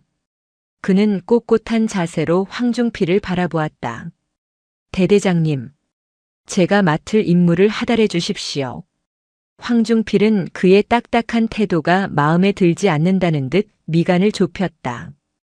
임무? 하. 강소령, 너무 딱딱하게 굴지 마. 자네도 이제 우리 식구가 됐는데. 사단장한테 밉보여서 온 거 다 알아. 여기서는 그냥 좋은 게 좋은 거야. 둥글둥글하게. 그는 골프채로 방 한 구석에 쌓인 서류 더미를 가리켰다. 저기 보이나? 저게 다 자네가 할 일이야. 지난 분기 훈련 결과 보고서랑 다음 달 유류 청구서. 뭐 자네 머리 좋으니까 금방 하겠지. 그냥 알아서 잘 좀 꾸며봐. 숫자가 좀 안 맞아도 그럴듯하게 말이야. 그것은 노골적인 공범 제안이었다. 이 부대의 모든 서류 작업은 진실을 기록하는 것이 아니라 허위를 창조하는 일이었다. 강철두는 일어섰다. 그는 황중필이 가리킨 서류 더미로 걸어갔다. 그리고 가장 위에 있는 지난 분기 기동 훈련 결과 보고서를 집어들었다. 대대장님, 왜 뭐 문제 있나? 강철두가 보고서를 넘기며 말했다. 그의 목소리는 차갑고 건조했다. 이 보고서에 의하면 우리 대대 상륙 돌격장갑차 24대가 전원 이상 무 훈련 참가율 100%, 기동시간 목표치 달성률 100%로 되어 있습니다. 그렇지. 우리 독수리 대대가 좀 잘 나가. 그게 뭐? 방효식 대위가 거들었다. 제가 오늘 이곳으로 오면서 정비창을 확인했습니다. 현재 가동 가능한 장갑차는 14대뿐입니다. 그중 3대는 조향장치에 심각한 결함이 있어 기동이 불가능합니다. 즉, 실제 가동률은 50% 미만입니다. 휴게실의 공기가 순간 싸늘하게 식었다. 황중필의 웃음기가 사라졌다. 강소령, 지금 나한테 따지는 건가? 사실을 확인하는 것입니다. 또한 보고서에는 훈련 중 유류 2만 리터를 소모했다고 되어 있습니다. 하지만 가동 가능한 장비 14대로 이 훈련을 소화했다면 최대 소모량은 1만 2천 리터를 넘을 수 없습니다. 나머지 8천 리터는 어디로 갔습니까? 방효식 대위의 얼굴이 굳어졌다. 이 자식이. 황중필이 손을 들어 방 대위를 막았다. 그는 골프 퍼터를 어깨에 메고 강철두에게 천천히 다가왔다. 강철두 소령. 자네가 해사 수석인 건 알겠는데 아직 현실 파악이 덜 된 모양이군. 그가 강철두의 가슴을 퍼터 손잡이로 툭툭 쳤다. 여기는 사단장 놀이터가 아니야. 여기는 우리 구역이라고. 자네가 본 그 장갑차가 10대든 20대든 서류상 24대가 완벽하게 구르면 되는 거야. 그게 현실이고 그게 능력이야. 이해했나? 이해할 수 없습니다. 강철두가 황중필의 퍼터를 손으로 잡아 밀어냈다. 황중필의 눈이 커졌다. 저는 해병대 소령입니다. 허위 보고서에 서명할 수 없습니다. 지금부터 81대대 작전 참모로서 대대의 모든 훈련 현황과 장비 실태를 제로 베이스에서 재점검하겠습니다. 뭐? 이 미친. 또한 강철두는 방효식 대위를 쏘아보았다. 유류 8,000리터의 행방에 대해 군수과장은 즉시 소명 자료를 준비해 주시기 바랍니다. 오늘 18시까지 제 사무실로 가져오십시오. 황중필은 잠시 강철두를 노려보다가 이내 푸하 하고 큰 소리로 웃음을 터뜨렸다. 미친놈인 줄 알았더니 그냥 덜 떨어진 놈이었군. 좋아. 해봐. 내가 그 잘난 머리로 뭘 할 수 있는지 한번 해보라고. 어디 가서 뒹굴다 온 놈이 감히. 그는 방효식에게 눈짓했다. 방 대위. 우리 엘리트 소령님께 사무실 안내해드려. 창고로 쓰던 곳이라 좀 춥겠지만 머리 식히기엔 딱 좋을 거야.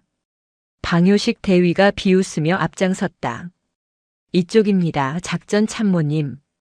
강철두는 그들을 따라 나섰다. 그는 대대 본부 건물 가장 구석, 난방도 제대로 들어오지 않는 낡은 창고를 개조한 사무실을 배정받았다. 먼지가 뽀얗게 쌓인 책상과 의자가 전부였다. 방 대위가 문을 닫기 전 그를 비웃었다. 서류 재점검? 열심히 해보십시오. 아마 밤을 새워도 다 못 볼 테니까. 문이 쾅 엠닫혔다. 강철두는 차가운 사무실에 홀로 남았다. 그는 가방을 내려놓고 창문을 열어 환기를 시켰다. 그는 절망하지 않았다. 오히려 그의 심장은 뜨겁게 뛰고 있었다. 사단장이 옳았다. 이곳은 썩었다. 뿌리부터 완전히 썩어 문드러졌다. 그리고 그들은 그를 얕보고 있었다. 쫓겨난 엘리트라고 방심하고 있었다. 좋아. 그는 낡은 책상에 앉아 자신의 노트북을 펼쳤다.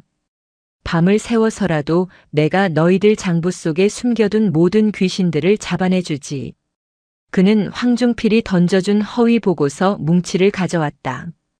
그는 그것을 쓰레기통에 버리지 않았다. 오히려 형광펜을 꺼내 들었다. 허위 보고서는 그 자체로 완벽한 자백서다. 그는 숫자가 부풀려진 곳, 앞뒤가 맞지 않는 항목, 교묘하게 숨겨진 예산들을 하나하나 체크하기 시작했다. 이것은 황중필과 방효식이 스스로의 범죄를 기록해둔 보물지도였다. 사냥개의 첫날 밤은 그렇게 차갑고 어두운 창고에서 시작되고 있었다. 다음 날 새벽 6시 사단장 천지인은 이미 사령부의 모든 기둥을 뒤흔들 준비를 마친 상태였다. 그녀의 집무실에는 간밤에 그녀가 지시했던 모든 증거들이 도열해 있었다. 한쪽 테이블에는 어제 병사 식당에서 가져온 연료와 군수과장이 부랴부랴 정상 규격대로 다시 만들어 온 식사가 나란히 놓여 있었다. 두 음식의 질적 차이는 육안으로도 명백했다. 다른 쪽에는 애기봉 초소에서 회수한 낡은 관측 장비와 핫팩 보급 대장이, 그리고 그녀의 책상 위에는 밤새 검토를 마친 각종 회계 장부들이 산더미처럼 쌓여 있었다. 참모장 그리고 각 부서 참모들 전원 입실시켜. 천지인의 목소리에는 일말의 피로도 없었다. 오히려 전투를 앞둔 장수의 서늘한 결기가 느껴졌다. 잠시 후 윤평화 대령을 필두로 사단의 핵심 참모들이 무거운 표정으로 집무실에 들어섰다. 특히 어제 지적을 받았던 군수참모 오진석 대령과 군수과장, 급양관의 얼굴은 사색이 되어 있었다. 천지인은 모두가 도열한 것을 확인하고 나서야 입을 열었다. 오늘 이 자리는 보고를 받기 위함이 아니다. 처벌을 하기 위함이다. 그 한마디에 집무실의 온도가 몇 도는 더 내려가는 듯 했다. 군수참모. 예. 대령 오진석. 어제 내가 병사 식당에서 먹은 이 밥과 장부에 기록된 밥 사이의 차액이 얼마인지 계산해 보았나? 오진석 대령은 땀을 비오듯 흘리며 입을 뗐다. 사단장님. 그것은 일부 식자재의 유통 과정에서 발생한 착오이며. 착오? 천지인이 자리에서 일어났다. 그녀는 연료가 담긴 식판을 집어들었다. 이것은 착오가 아니다. 이것은 절도다. 내 병사들의 입에 들어가야 할 쌀과 고기를 훔친 명백한 범죄다. 그녀는 장부 하나를 집어 오대령의 면전에 던졌다. 장부상으로는 특급 한우가 매주 100kg씩 납품되었다고 되어 있더군. 하지만 내가 어제 확인한 바로는 냉동고에 있던 것은 등급도 불분명한 수입산 잡육이었다. 그 특급 한우는 어디로 갔나, 오대령? 자네의 집 냉장고로 갔나 아니면 자네와 친한 지역 식당으로 갔나? 사단장님, 그건 억측이십니다. 억측? 천지인은 비웃었다. 나는 어젯밤 군 검찰과 헌병대에 이 장부 전체에 대한 수사를 의뢰했다. 자네의 그 착오가 얼마나 조직적인지 곧 밝혀지게 될 거다. 오진석 대령의 다리가 후들거렸다. 천지인은 다음 목표로 시선을 돌렸다. 군수과장. 예. 중령. 애기봉 초소 핫팩 보급 대장이다. 그녀가 또 다른 서류를 흔들었다. 장부상으로는 초소 인원 4명, 1일 인당 8개씩 지난달 총 960개가 보급 완료되었다고 자네의 서명이 되어 있어. 그런데 왜 그들은 이틀간 핫팩 하나 없이 떨고 있었지? 그 960개의 핫팩은 어디에 있나? 군수과장은 아무 말도 하지 못했다. 그가 애기봉 초소에 어젯밤 부랴부랴 가져다 준 것은 고작 한 박스였다. 내가 말해주지. 여기 지역 군납업체와 자네가 주고받은 통신 내역이다. 천지인이 프린트물 몇 장을 더 던졌다. 자네는 보급품의 절반을 빼돌려 그 업체의 염가로 되팔고 있었더군. 병사들의 추위와 맞바꾼 자네의 용돈벌이였나? 사단장님, 한 번만 용서를. 용서는 군사법정에서 구해라. 천지인은 그들을 차갑게 외면했다. 그리고 마지막으로 애기봉 초소에서 가져온 낡은 관측 장비를 가리켰다. 그리고 이것이 나를 가장 분노하게 만들었다. 그녀는 모든 참모들을 둘러보며 말했다. 밥을 훔치고 핫팩을 빼돌린 것은 부패다. 하지만 이것은 이적 행위다. 그녀의 목소리가 낮고 무겁게 울렸다. 이 고물 장비로 내 병사들은 적을 식별할 수 없었다. 사흘 전 적의 침투조가 우리 턱 밑까지 왔다가 돌아갔는데도 우리는 까맣게 모르고 있었어. 만약 그들이 데이터를 심은 게 아니라 그날 밤 우리 초병의 목을 따고 갔다면 그 책임은 누가 질 거지? 그녀는 군수참모 오진석 대령을 똑바로 바라보았다. 자네인가, 오 대령? 아니면 자네의 그 차고인가? 이 장비의 교체 품위는 1년 전부터 12번이나 올라왔다. 하지만 매번 예산 부족을 이유로 묵살되었지. 그런데 그 예산으로 황중필 중령은 자신의 방에 스크린 골프를 설치했더군. 윤평화 대령이 경악하며 천지인을 바라보았다. 그녀가 81대대까지 이미 파악하고 있다는 사실에 소름이 돋았다. 참모장. 예. 사단장님. 지금 즉시 군수참모 오진석 대령을 직위 해제한다. 보직 해임과 동시에 헌병대로 신병을 인계해. 군수과장과 급양관 역시 동일하게 조치한다. 청룡. 알겠습니다. 오진석 대령이 무너지듯 바닥에 주저앉으려 했지만 이미 대기하고 있던 헌병 2명이 그의 양팔을 붙잡아 끌어냈다. 사단장님, 억울합니다. 저 혼자 한 것이 아닙니다. 그의 비명은 복도 밖으로 사라졌다. 집무실에는 무거운 침묵만이 남았다. 천지인은 남은 참모들을 바라보았다. 나는 오늘 이 부대의 가장 큰 기둥 몇 개를 뽑아냈다. 아플 것이다. 혼란스러울 것이다. 하지만 썩은 기둥은 뽑아내야 새 건물을 올릴 수 있다.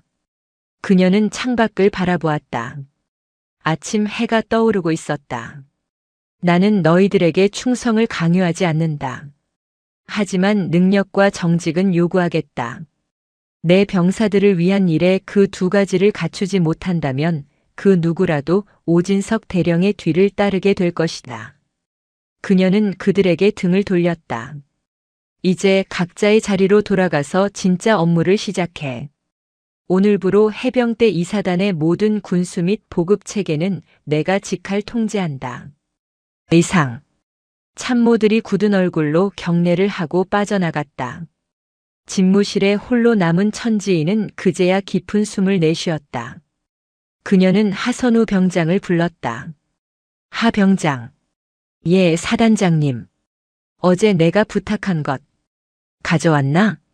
하선우 병장이 머뭇거리며 가방에서 컵라면 2개와 날계란 2개, 그리고 나무젓가락을 꺼냈다. 어젯밤 그녀가 내일 아침은 이걸로 하지라며 시켰던 것이었다. 잘했다. 그녀는 자신의 집무실에 있는 포트에서 직접 물을 끓였다. 장군 집무실의 화려한 응접 세트 대신 그녀는 컵라면 뚜껑에 물을 부었다. 너도 먹어. 아침 걸은 것 안다. 사단장님. 괜찮습니다. 이것도 명령이다. 내 앞에서 내 병사가 굶는 건 못 봐. 어서. 천지인 소장과 하선우 병장은 그렇게 사단의 가장 부패한 기둥을 무너뜨린 직후 집무실 바닥에 앉아 컵라면을 먹었다. 하 병장. 예, 사단장님. 어제 애기봉에서 만난 최약진 이병 기억하나? 예, 기억합니다. 어머니가 편찮으시다고. 그래. 오늘 아침 내가 사단장 권한으로 포항에 있는 병원과 통화했다. 최 이병의 어머님 수술 날짜 잡고 우리가 지원할 수 있는 건 전부 지원하기로 했다. 하선우 병장이 눈을 크게 떴다. 그리고 최 이병에게는 일주일간의 특별 휴가를 승인했다. 지금쯤 출발했을 거야. 천지인은 뜨거운 라면 국물을 마셨다. 지휘관은 부하의 부모까지 책임지는 자리다.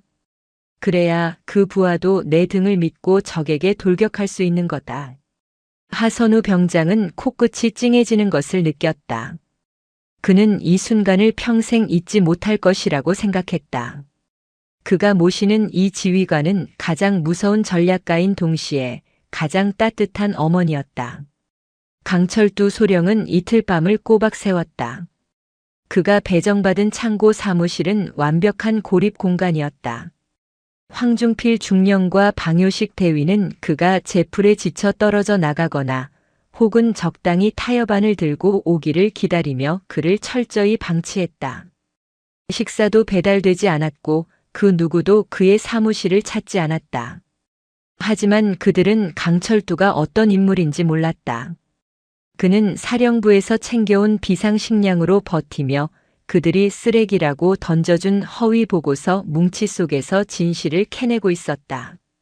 그의 노트북 화면은 수백 개의 엑셀셀로 나뉘어 보고서의 숫자와 실제 장비 현황, 유류 소모율, 훈련 일정 등을 교차 검증하고 있었다. 그가 발견한 것은 단순한 차액이 아니었다. 그것은 거대하고 정교한 시스템이었다. 말도 안 돼. 그의 손이 멈췄다. 그는 유류 소모 내역을 보다가 경악스러운 패턴을 발견했다. 81대대의 유류 소모량은 매달 정확히 김포 인천항을 왕복하는 민간 유조 트럭의 적재 용량과 일치하게 부풀려져 있었다. 이것은 단순한 횡령이 아니라 대대 전체의 유류 보급 라인을 이용해 민간의 군용 면세율을 조직적으로 빼돌리고 있다는 증거였다. 또한 장비 부품 역시 마찬가지였다. 폐기 처리된 상륙 돌격장 갑차의 멀쩡한 엔진과 변속기 부품들이 장부상으로는 고철로 처리된 뒤 실제로는 동남아시아의 중고 군수품 시장으로 팔려나가고 있었다. 황중필과 방효식이 만든 이 왕국은 부대를 좀먹는 수준이 아니라 부대 자체를 해체해서 팔아넘기고 있었다.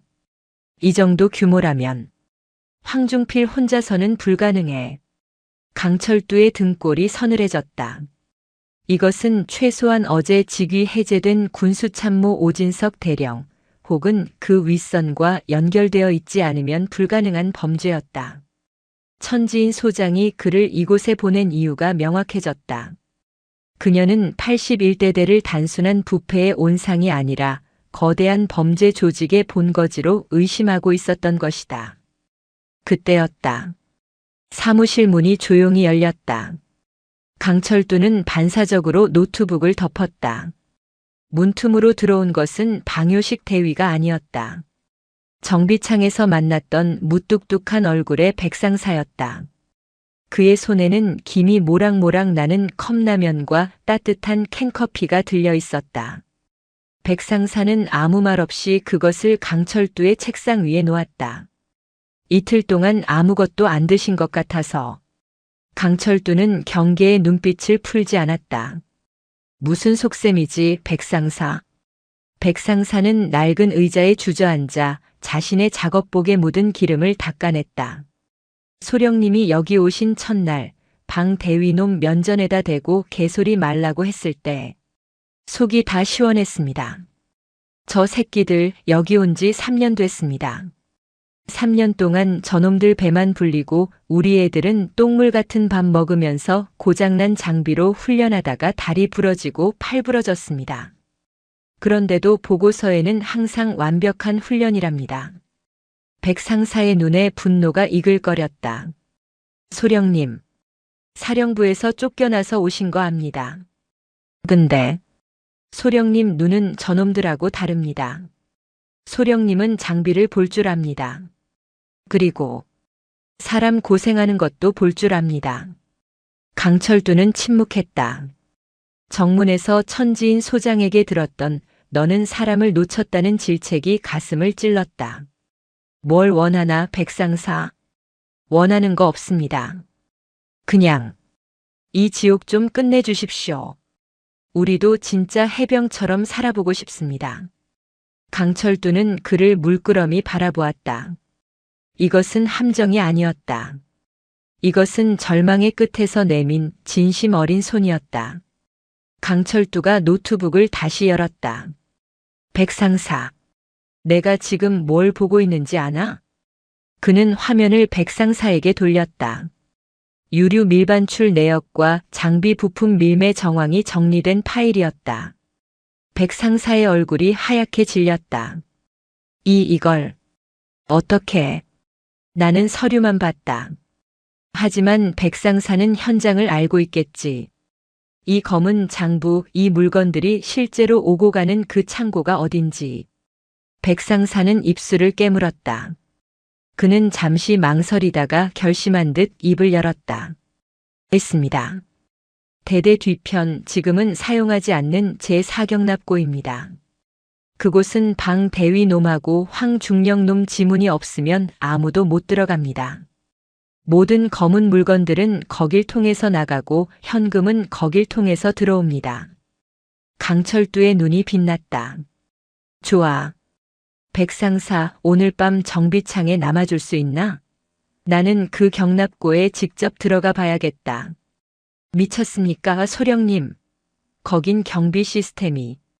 그러니까 백상사가 필요하다.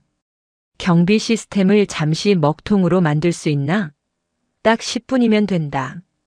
백상사는 강철두의 눈을 바라보았다. 그곳에는 두려움이 아닌 사냥 직전의 흥분이 감돌고 있었다. 백상사는 자신도 모르게 마른 침을 삼켰다. 해보겠습니다. 밤 12시. 저놈들 술 마시러 나가는 시간입니다. 그때 정비창 전체 전력을 10분간 차단하겠습니다. 경납고 비상 전원도 그때 같이 죽을 겁니다. 완벽하다. 강철두가 컵라면을 집어들었다. 그는 이틀 만에 처음으로 따뜻한 음식을 입에 넣었다. 백상사, 오늘 밤 우리가 성공하면 이 컵라면 맛 평생 잊지 못할 것 같다. 그날 밤 자정. 81대대 전체가 깊은 잠에 빠진 시간. 황중필과 방효식은 예상대로 대대 밖의 읍내로 술을 마시러 나갔다. 강철두는 검은색 전투복으로 갈아입고 얼굴에 위장 크림까지 발랐다. 그는 더 이상 참모가 아니었다. 그는 적진에 침투하는 특수요원이었다. 정확히 12시 정각. 펑 하는 소리와 함께 대대 정비창 구역의 모든 불이 일제히 꺼졌다. 완벽한 암흑이었다. 백상사의 신호였다. 강철두는 어둠을 틈타 제4경납고로 몸을 날렸다. 붉은색 비상등조차 꺼진 경납고는 거대한 괴물의 입처럼 고요했다. 그는 특수 제작된 만능키로 두꺼운 철문의 잠금 장치를 해제했다. 훈련받은 대로 소리 하나 내지 않고 안으로 진입했다. 그의 손에 들린 것은 손전등이 아닌 야간 투시경이었다. 천지인 소장이 그에게 사냥개 임무를 주며 그녀의 개인 장비라며 건네준 것이었다. 야간 투시경 너머로 경납고의 내부가 녹색빛으로 드러났다. 그의 숨이 멎었다. 그곳은 군용 창고가 아니었다. 그것은 거대한 범죄의 백화점이었다. 한쪽 벽에는 사령부에서 사라졌던 그 특급 한우가 냉동 컨테이너에 가득 차 있었고 다른 쪽에는 애기봉에서 보이지 않던 핫팩 박스가 산처럼 쌓여 있었다. 군용 타이어, 최신형 통신 장비, 심지어 박스도 뜯지 않은 신형 방탄복까지. 그리고 가장 안쪽 대대장의 개인 금고로 보이는 곳 옆에는 강철두가 찾던 진짜 장부가 있었다. 그는 장부를 펼쳤다. 그곳에는 황중필과 방효식의 이름을 넘어 그들이 상납을 한 윗선들의 이름이 암호로 적혀 있었다. 그리고 그 가장 위에 얼마 전 직위 해제된 오진석 대령의 이름과 그보다 더 충격적인 이럴 수가. 그가 중얼거리는 순간이었다. 거기 누구야? 뒤에서 날카로운 외침이 들렸다. 전원이 너무 빨리 복구되었다. 강철두가 고개를 돌렸다. 그곳에는 권총을 든 방효식 대위와 그 뒤에 술이 거나하게 취한 황중필 중령이 서 있었다. 강철두. 이게 자식. 황중필의 얼굴이 분노로 일그러졌다. 내 놈이 감히. 사단 장년의 앞잡이였어. 방요식 대위가 총에 공이치기를 젖혔다. 어떻게 할까요, 대대장님? 이놈 여기서 처리할까요? 훈련 중 사고로 만들면 그만입니다. 강철두는 천천히 손을 들었다. 그는 완벽하게 포위되었다. 어둠 속에서 그는 자신이 장부에서 본 그 충격적인 이름을 떠올리고 있었다. 이것은 단순한 부패가 아니었다. 이것은 사단 전체를 뒤흔들 거대한 반역이었다. 철컥. 제사 경납고의 차가운 정적을 깨고 금속성의 공이치기 젖히는 소리가 울렸다. 그 소리는 강철두의 뇌리에 박힌 충격적인 이름, 윤평화라는 세 글자보다 더 현실적이고 즉각적인 위협으로 다가왔다. 방요식 대위는 술기운으로 붉어진 얼굴에 비열한 미소를 짓고 있었다. 그의 손에 들린 권총은 강철두의 미간을 정확히 겨누고 있었다. 강철두 소령. 아니, 사단 장년의 사냥개 새끼. 황중필 중령이 술이 확 깬 듯 분노로 이글거리는 눈으로 그를 짓밟을 듯이 다가왔다. 내 놈이 감히 이 독수리굴에 발을 들여. 강철두는 천천히, 아주 천천히 두 손을 어깨 높이까지 들어 올렸다. 그는 장부를 놓치지 않으려 소나귀에 힘을 꽉 쥐었다. 야간 투시경은 이미 벗어 목에 걸었고 경납고의 비상등이 그의 얼굴을 붉고 음산하게 비추고 있었다. 그의 머릿속은 총구의 위협보다 더 거대한 사실로 폭발하고 있었다. 참모장 윤평화. 모든 조각이 맞춰졌다. 부임 첫날 사단장을 맞이하며 어쩔 줄 몰라 하던 그 유약해 보이던 참모장. 그건 연기가 아니었다. 자신의 왕국에 통제 불가능한 마녀가 들이닥친 것에 대한 진짜 공포였다. 그는 사령부의 모든 정보와 보고 라인을 틀어준 채 지난 몇 년간 전임 사단장의 눈과 귀를 완벽히 틀어막고 이 거대한 부패 시스템을 설계한 장본인이었다. 오진석 군수참모는 그저 하수인이었고 황중필은 현장 관리자에 불과했다. 진짜 여왕벌은 사단장의 집무실 바로 옆 참모장실에 앉아 있었던 것이다. 어쩌면 부임 첫날 그를 시험했던 북한 고속정의 도발조차 윤평화가 의도적으로 묵인했거나 혹은 유도했을 가능성도 있었다. 신임 사단장의 능력을 시험하고 혼란을 가중시키기 위한 가장 완벽한 연극. 강철두는 자신을 이곳에 보낸 천지인 소장의 의도를 그제야 완벽히 깨달았다. 그녀는 이미 알고 있었거나 혹은 강하게 의심하고 있었다. 그녀는 가장 오만했던 자신을 가장 낮은 곳으로 던져 적의 심장부에서 증거를 물어오게 만든 것이다. 자신은 사냥개이자 동시에 그녀가 던진 가장 날카로운 미끼였다. 어떻게 할까요, 대대장님? 방요식이 침을 꿀꺽 삼키며 물었다. 이 새끼 여기서 묻어버릴까요? 마침 정비창 전력 사고도 났겠다. 감전 사고로 위장하면 그만입니다. 그래. 그래야지. 황중필이 고개를 끄덕였다. 전현이 아무리 날고 기어도 증거가 없으면 아무것도 못해. 사냥개가 사라지면 주인도 이빨 빠진 호랑이 신세가 되겠지. 황중필이 손을 들었다. 싸. 강철두는 그들의 눈을 바라보았다. 그들은 이미 선을 넘었다. 군인이 아니라 자신들의 왕국을 지키기 위해 살인도 마다하지 않는 범죄자였다. 강철두가 입을 열었다. 그의 목소리는 놀랍도록 차분했다. 황중필 중령. 뭐 이 새끼야? 유언이라도 남기게. 당신은 끝났어. 당신이 지금 나를 쏴도 당신은 살아남지 못해. 뭐라는 거야? 이 장부 말이야. 강철두가 손에 쥔 장부를 살짝 흔들었다. 당신이 윤평화에게 얼마를 상납했는지 아주 꼼꼼하게 적혀 있더군. 당신은 그저 꼬리일 뿐이야. 참모장이 당신을 살려둘 것 같나? 이 총성이 울리는 순간 당신은 가장 먼저 제거될 증거가 되는 거다. 저 새끼가. 황중필의 눈이 흔들렸다. 강철두는 정확히 그의 가장 불안한 부분을 찔렀다. 방효식이 동요했다. 대대장님 쏘겠습니다. 아니 잠깐. 바로 그 틈이었다. 강철두는 총구가 아니었다. 그는 방효식의 눈이 흔들리는 찰나 그리고 황중필이 윤평화라는 이름에 반응하여 방효식을 제지하는 그 0.5초의 순간을 노렸다. 그는 장부를 가슴팍 전투복 안으로 쑤셔 넣으며 몸을 날렸다. 그가 향한 곳은 총구가 아니었다. 그의 발이 경납고 한쪽에 쌓여있던 드럼통을 걷어찼다. 며칠 전 그가 서류에서 확인했던 빼돌려진 유류였다. 드럼통이 쓰러지며 끈적한 경유가 바닥을 적셨다. 미친놈이. 방효식이 반사적으로 방아쇠를 당겼다. 탕. 총성이 경납고를 찢었다.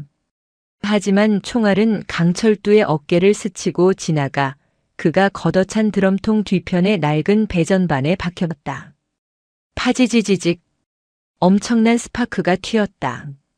그리고 그 불꽃은 바닥에 흥건했던 유류에 그대로 옮겨붙었다. 화악! 순간 경납고는 거대한 화염에 휩싸였다.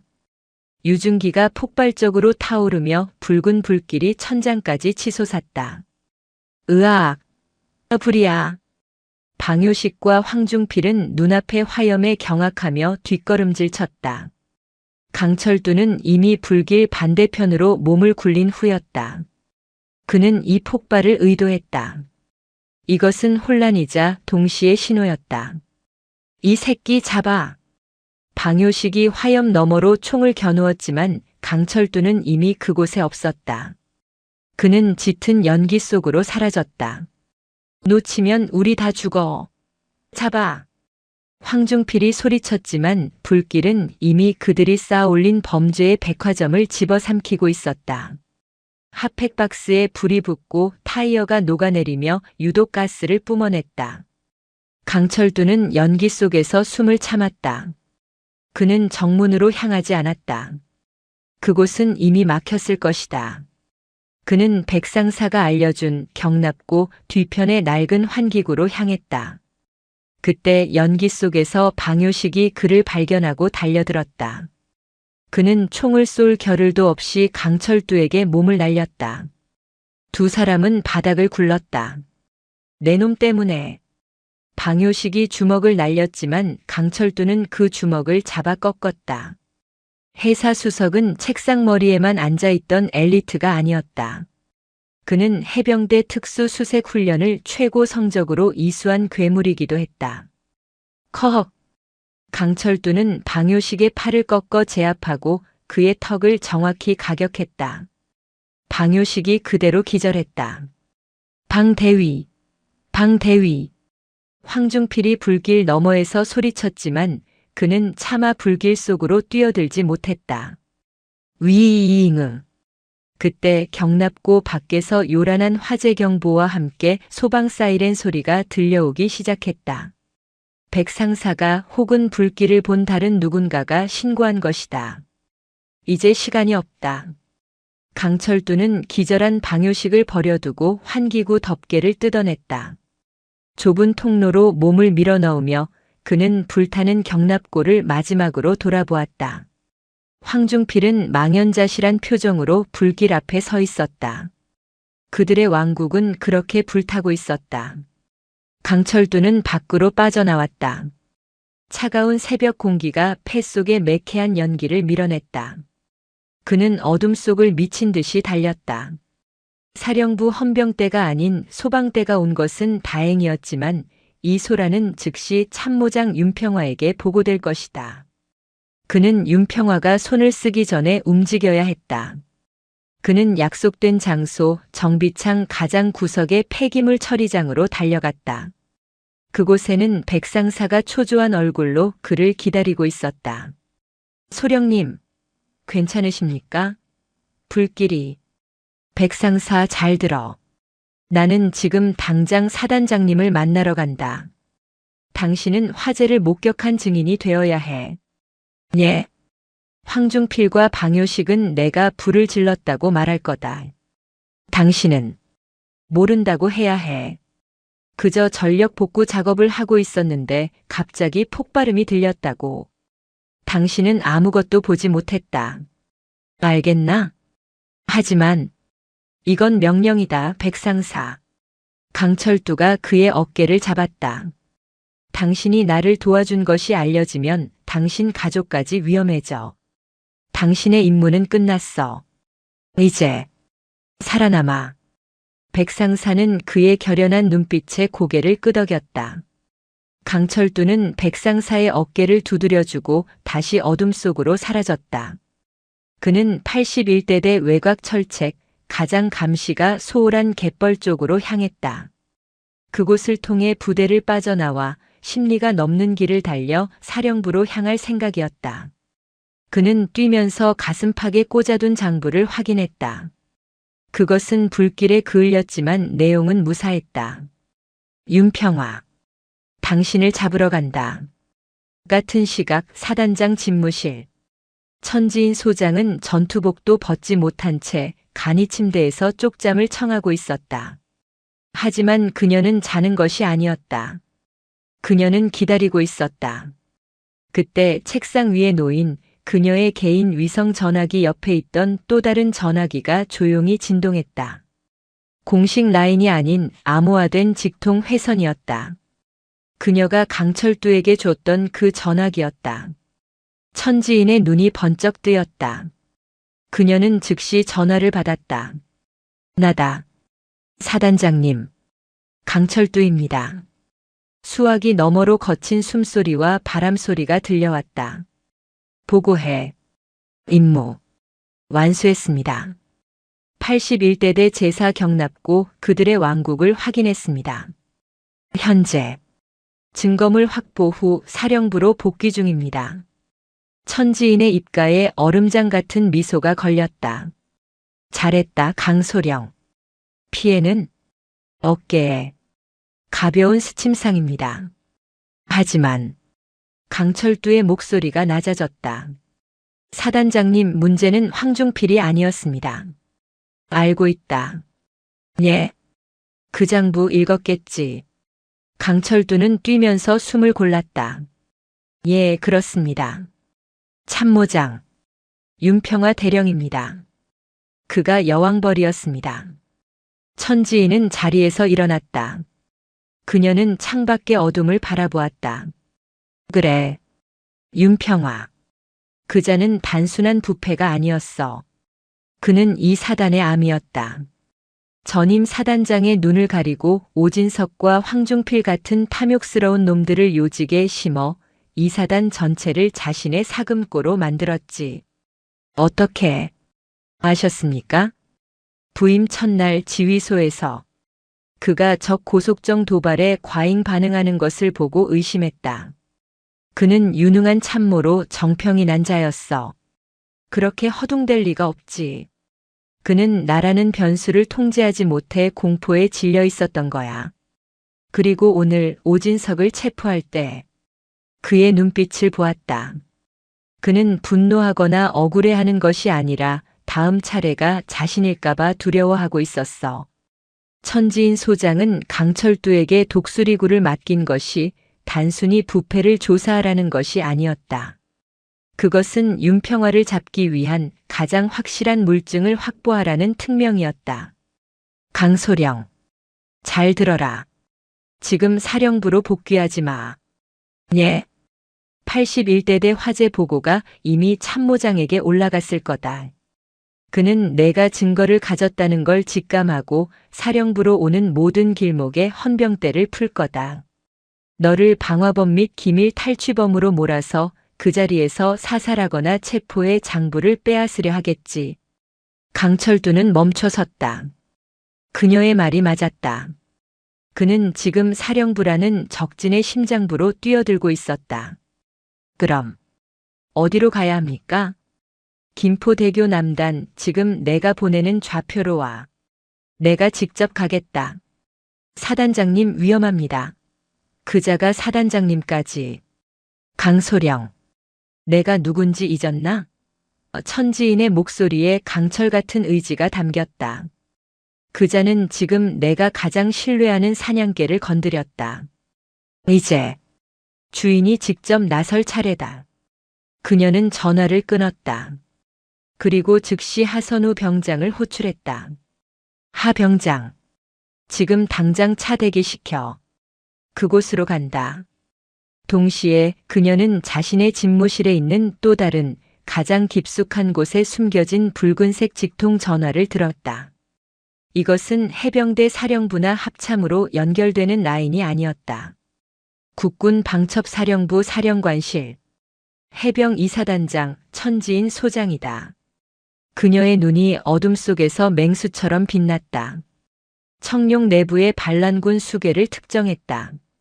지금부터 여왕벌 사냥을 개시한다. 강철두 소령은 지옥의 문턱에서 빠져나온 짐승처럼 달렸다.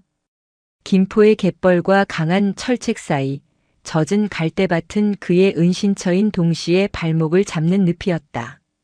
방금 전 81대대의 낡은 환기구를 빠져나올 때 찢긴 전투복 사이로 어깨의 스침상이 칼로 후벼 파는 듯한 통증을 보냈다. 하지만 육체의 고통은 가슴팍에 품은 불타는 진실 윤평화라는 이름이 새겨진 그을린 장부에 비하면 아무것도 아니었다. 그는 사령부라는 적의 심장부로 돌아가는 대신 천지인 소장이 지시한 새로운 좌표 김포대교 남단으로 향하고 있었다. 심리가 넘는 길이었다. 그는 뛰고 걷고 포복하며 야간의 강한 경계망을 피했다. 해병대 수색대에서 단련된 그의 모든 감각이 되살아났다. 이것은 그가 그토록 경멸했던 서류 위에서의 전쟁이 아니었다. 이것은 생존이었다. 그때였다. 키이그. 멀리서 그러나 무서울 정도로 빠르게 군용 차량의 타이어가 아스팔트를 긁는 소리가 들렸다. 사단 사령부에서 출동한 차량이었다. 하나가 아니었다. 칠흑 같은 어둠을 가르고 서너 개의 탐조등이 미친 듯이 갈대밭을 훑기 시작했다. 벌써 강철두는 즉시 몸을 갯벌의 질퍽한 펄 속으로 반쯤 묻었다. 차가운 펄이 어깨에 상처를 파고들었지만 그는 신음소리 하나 내지 않았다. 저기 있다. 멈춰. 탐조등이 그가 방금 지나온 지점을 비췄다. 헌병들이었다. 81대대 소속이 아닌 사단 직할 헌병대의 정예 병력이었다. 윤평화가 그가 가진 모든 권한을 동원해 자신을 올가매기 시작한 것이다. 강철두 소령, 투항하라. 지금 즉시 투항하지 않으면 적성분자로 간주 사살한다. 적성분자. 강철두는 헛웃음이 나왔다. 참모장이 자신을 사살하기 위해 완벽한 명분을 만들어낸 것이다. 화재, 기밀 탈취, 그리고 도주. 완벽한 반역자의 모습이었다. 탐조등이 점점 가까워졌다. 이대로는 잡히는 것이 아니라 정말로 사살당할 터였다. 그는 펄 속에서 몸을 일으켜 강 쪽으로 더 깊숙이 몸을 날렸다. 그가 할 수 있는 것은 천지인 소장이 도착할 때까지 시간을 버는 것뿐이었다. 같은 시각 사단 지휘소. 지하 벙커는 81대대의 화재 보고로 발칵 뒤집혀 있었다. 그러나 그 혼란의 중심에서 참모장 윤평화 대령은 기이할 정도로 침착했다. 아니, 그의 눈은 평소의 유약함 대신 모든 것을 잃을 위기에 처한 자의 도끼로 번뜩이고 있었다. 전 병력에게 전파한다. 그가 마이크를 잡고 지휘소 전체에 명령했다. 작전 참모 강철두 소령이 북측의 사주를 받아 81대대 군사 기밀을 탈취하고 증거 인멸을 위해 경납고에 방화 후 무장 탈영했다. 그는 현재 김포대교 방면으로 도주 중이며 아군의 암호를 숙지하고 있어 식별이 어렵다. 그는 무장한 적이다. 발견 즉시 대응 사격. 허가한다. 지휘소의 모든 장교들이 숨을 삼켰다. 대응 사격 허가는 사실상의 사살 명령이었다. 참모장님. 하지만 사단장님의 제가 없이는. 젊은 작전 장교가 떨리는 목소리로 이의를 제기하려 했다. 철석. 윤평화의 손바닥이 장교의 뺨을 후려쳤다. 멍청한 놈. 지금 사단장님은 그놈에게 납치되었을지도 모르는 비상 상황이다. 사단장님의 차량이 방금 전 승인 없이 부대를 이탈한 것이 확인됐다. 강철두 그놈이 사단장님을 인질로 삼은 것이다. 그것은 악마적인 한 수였다. 그는 천지인의 독단적인 움직임을 납치라는 프레임으로 덮어씌워 헌병대의 총구를 그녀에게까지 돌리려 하고 있었다. 지금부터 이 사단의 지휘권은 규정에 의거 내가 대행한다. 헌병대는 즉시 김포대교로 출동해 납치된 사단장님을 구출하고 반역자 강철두를 제거하라. 어서. 지휘소는 윤평화의 광기 어린 명령으로 완벽히 장악되었다. 10여 대의 헌병 차량이 사단장의 구출과 반역자의 제거라는 이중의 임무를 안고 사령부를 빠져나갔다. 윤평화는 자신의 커맨드 차량에 올라타며 헌병대장에게 마지막으로 무전했다. 강철두가 저항하면 사단장님이 다치시더라도 놈을 무조건 사살해. 알겠나? 모든 책임은 내가 진다. 그는 증거가 세상에 나오는 것보다 사단장 한 명을 잃는 것이 낫다고 판단했다. 그는 자신의 제국이 무너지는 것을 보느니 이 사단 전체를 지옥으로 끌고 들어갈 작정이었다. 김포대교 남단 거대한 교각의 그림자가 한강의 검은 물결 위로 괴물처럼 드리워져 있었다. 강철두는 갈대밭을 뚫고 다리 밑 가장 어두운 콘크리트 구조물에 몸을 기댄 채 가쁜 숨을 몰아쉬었다. 어깨의 상처에서는 피가 흘러 펄과 뒤엉켜 끈적하게 굳어가고 있었다. 그의 귀에 헌병대의 사이렌 소리가 멀리서 들려오고 있었다. 윤평화가 이 다리 자체를 봉쇄하려 하고 있었다. 그는 도간에 든 쥐였다. 그때 어둠 속에서 낡은 군용 지프 한 대가 헤드라이트를 끈 채 유령처럼 미끄러져 들어왔다.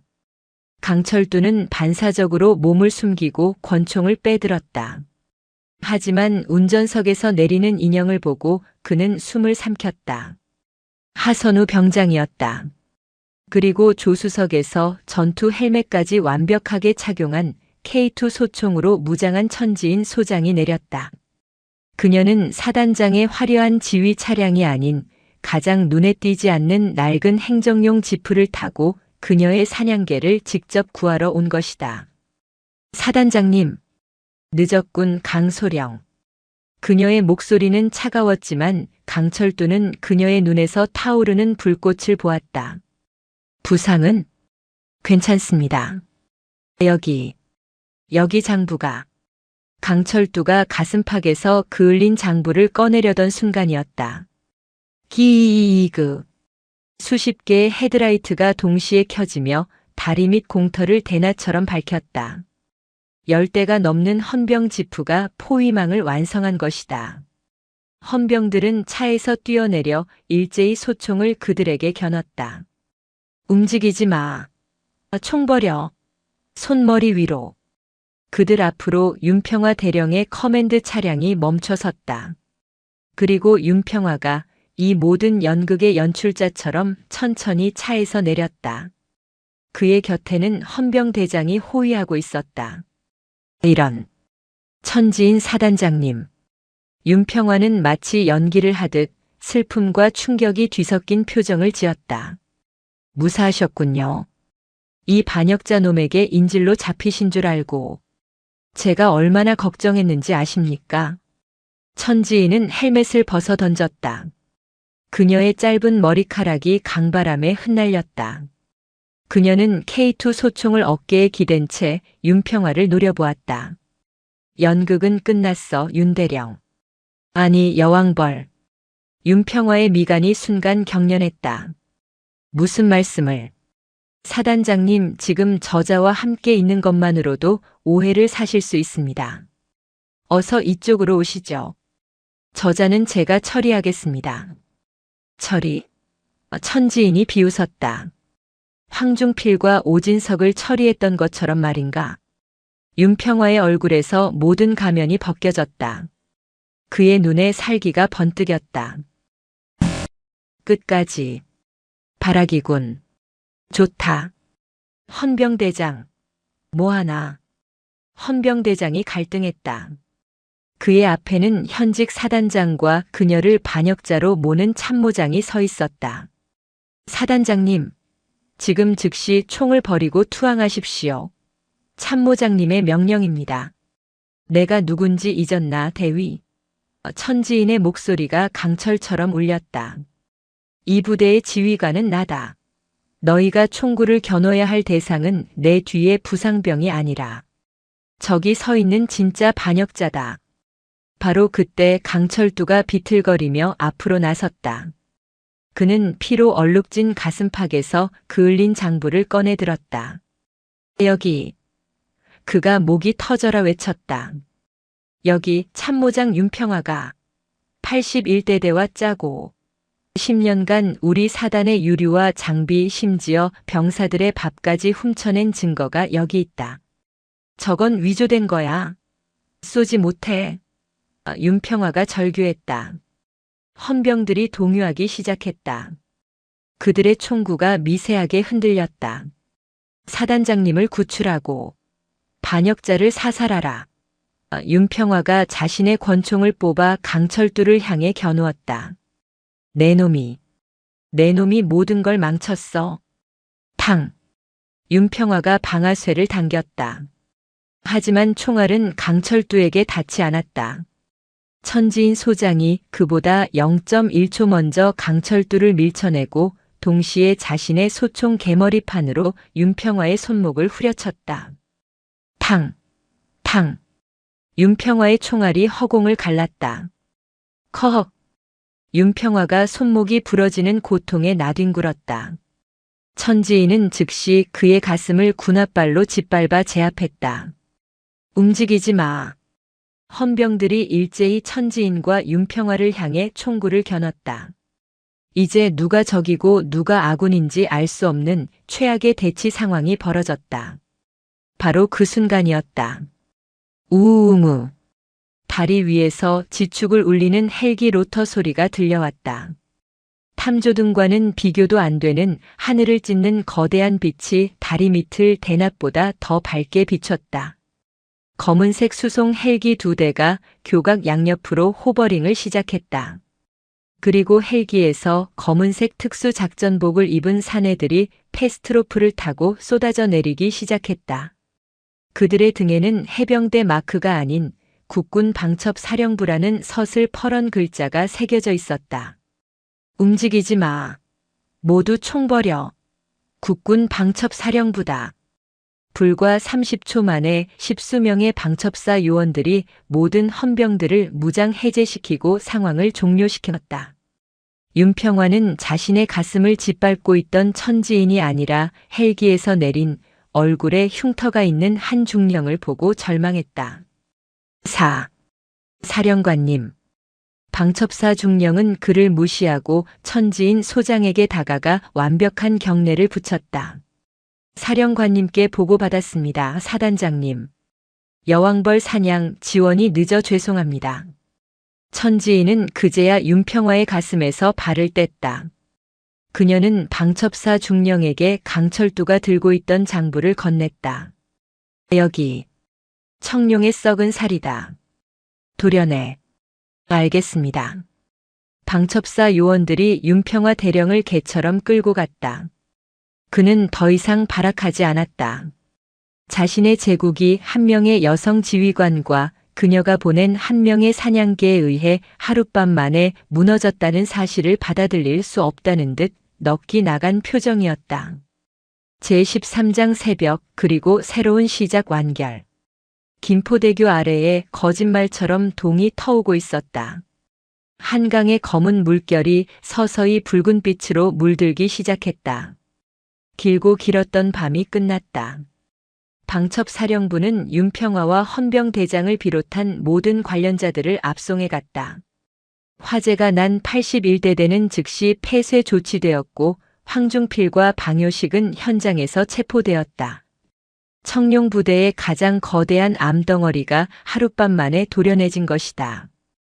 천지인 소장은 헬기 대신 하선우 병장이 운전하는 낡은 지프를 타고 사령부로 복귀하는 길이었다. 조수석에는 방첩사 의무관에게 응급 처치를 받은 강철두 소령이 붕대를 감은 채 앉아 있었다. 차 안에는 무거운 침묵이 흘렀다. 강소령. 천지인이 룸미러로 그를 바라보며 입을 열었다. 예, 사단장님. 자네. 첫날 정문에서 나에게 했던 말 기억하나? 강철두는 고개를 숙였다. 기억합니다. 아줌마, 여기 민원실 아닙니다. 맞나? 자네 말이 맞았어. 여긴 민원실이 아니더군. 천지인이 피식 웃었다. 민원실이 아니라 괴물들이 사는 소굴이었어. 그리고 자네가 그 소굴을 청소했고. 강철두가 고개를 들었다. 아닙니다. 저는 사단장님의 눈이었을 뿐입니다. 저는 그저 오만했을 뿐입니다. 그래, 자네는 오만했지. 천지인은 차를 사령부 정문이 아닌 애기봉 초소가 보이는 강한도로 쪽으로 돌리라고 지시했다. 해가 떠오르는 강변에 차가 멈췄다. 그녀가 차에서 내려 강철두를 바라보았다. 자네는 오만했지만 썩지는 않았어. 그래서 자네에게 기회를 준 거다. 윤평화는 처음부터 썩어 있었지만 자네는 그저 때가 묻어 있었을 뿐이야. 그녀는 강물을 바라보았다. 그때는 어젯밤 그 펄밭에서 깨끗이 씻겨나간 것 같군. 사단장님, 자네에 대한 징계는 없을 거다. 오히려 이번 공로로 표창을 받게 되겠지. 합참의 자네 선배들이 자네를 다시 데려가려고 줄을 설 거야. 자네의 빛나는 이력서가 다시 시작된 거다, 강소령. 강철두는 아무 말도 하지 않았다. 그는 자신의 손을 내려다보았다. 화약과 피 그리고 펄로 더러워진 손이었다. 그는 이 손으로 장부를 움켜쥐었다. 그는 천천히 하지만 단호하게 고개를 저었다. 아닙니다. 저는 돌아가지 않겠습니다. 뭐? 사단장님, 저를 그 시궁창으로 다시 보내주십시오. 81대대로 다시 보내주십시오. 천지인이 그를 돌아보았다. 그의 눈은 더 이상 오만한 엘리트의 눈이 아니었다. 그것은 자신이 본 지옥을 자신의 손으로 정화하겠다는 책임감으로 불타는 군인의 눈이었다. 황중필이 떠난 자리는 누군가 채워야 합니다. 백상사 같은 이들이 더 이상 썩은 물에서 고통받지 않게 해야 합니다. 제가 하겠습니다. 제가 찾은 구멍을 제 손으로 다시 메우겠습니다. 천지인은 한동안 말이 없었다. 그녀는 떠오르는 해를 바라보았다. 자네, 후회할 텐데. 그 자리는 영광이 아니라 고통만 따르는 자리다. 압니다. 하지만 그것이 제가 정문에서 저지른 죄에 대한 유일한 명예 회복의 길이라고 생각합니다. 천지인의 입가에 부임 이후 처음으로 진심 어린 따뜻한 미소가 번졌다. 그녀는 이 혹독한 시험을 통해 부패한 간부 하나를 잃는 대신 진짜 해병 하나를 얻었다. 그녀는 강철두의 붕대를 감지하는 쪽 어깨를 세게 두드렸다. 좋다. 임명한다. 오늘부로 강철두 소령을 제81 독수리 기동대대 대대장 직무대리로 임명한다. 강철두의 눈이 커졌다. 가서 내가 말한 대로 완벽하게 재건해.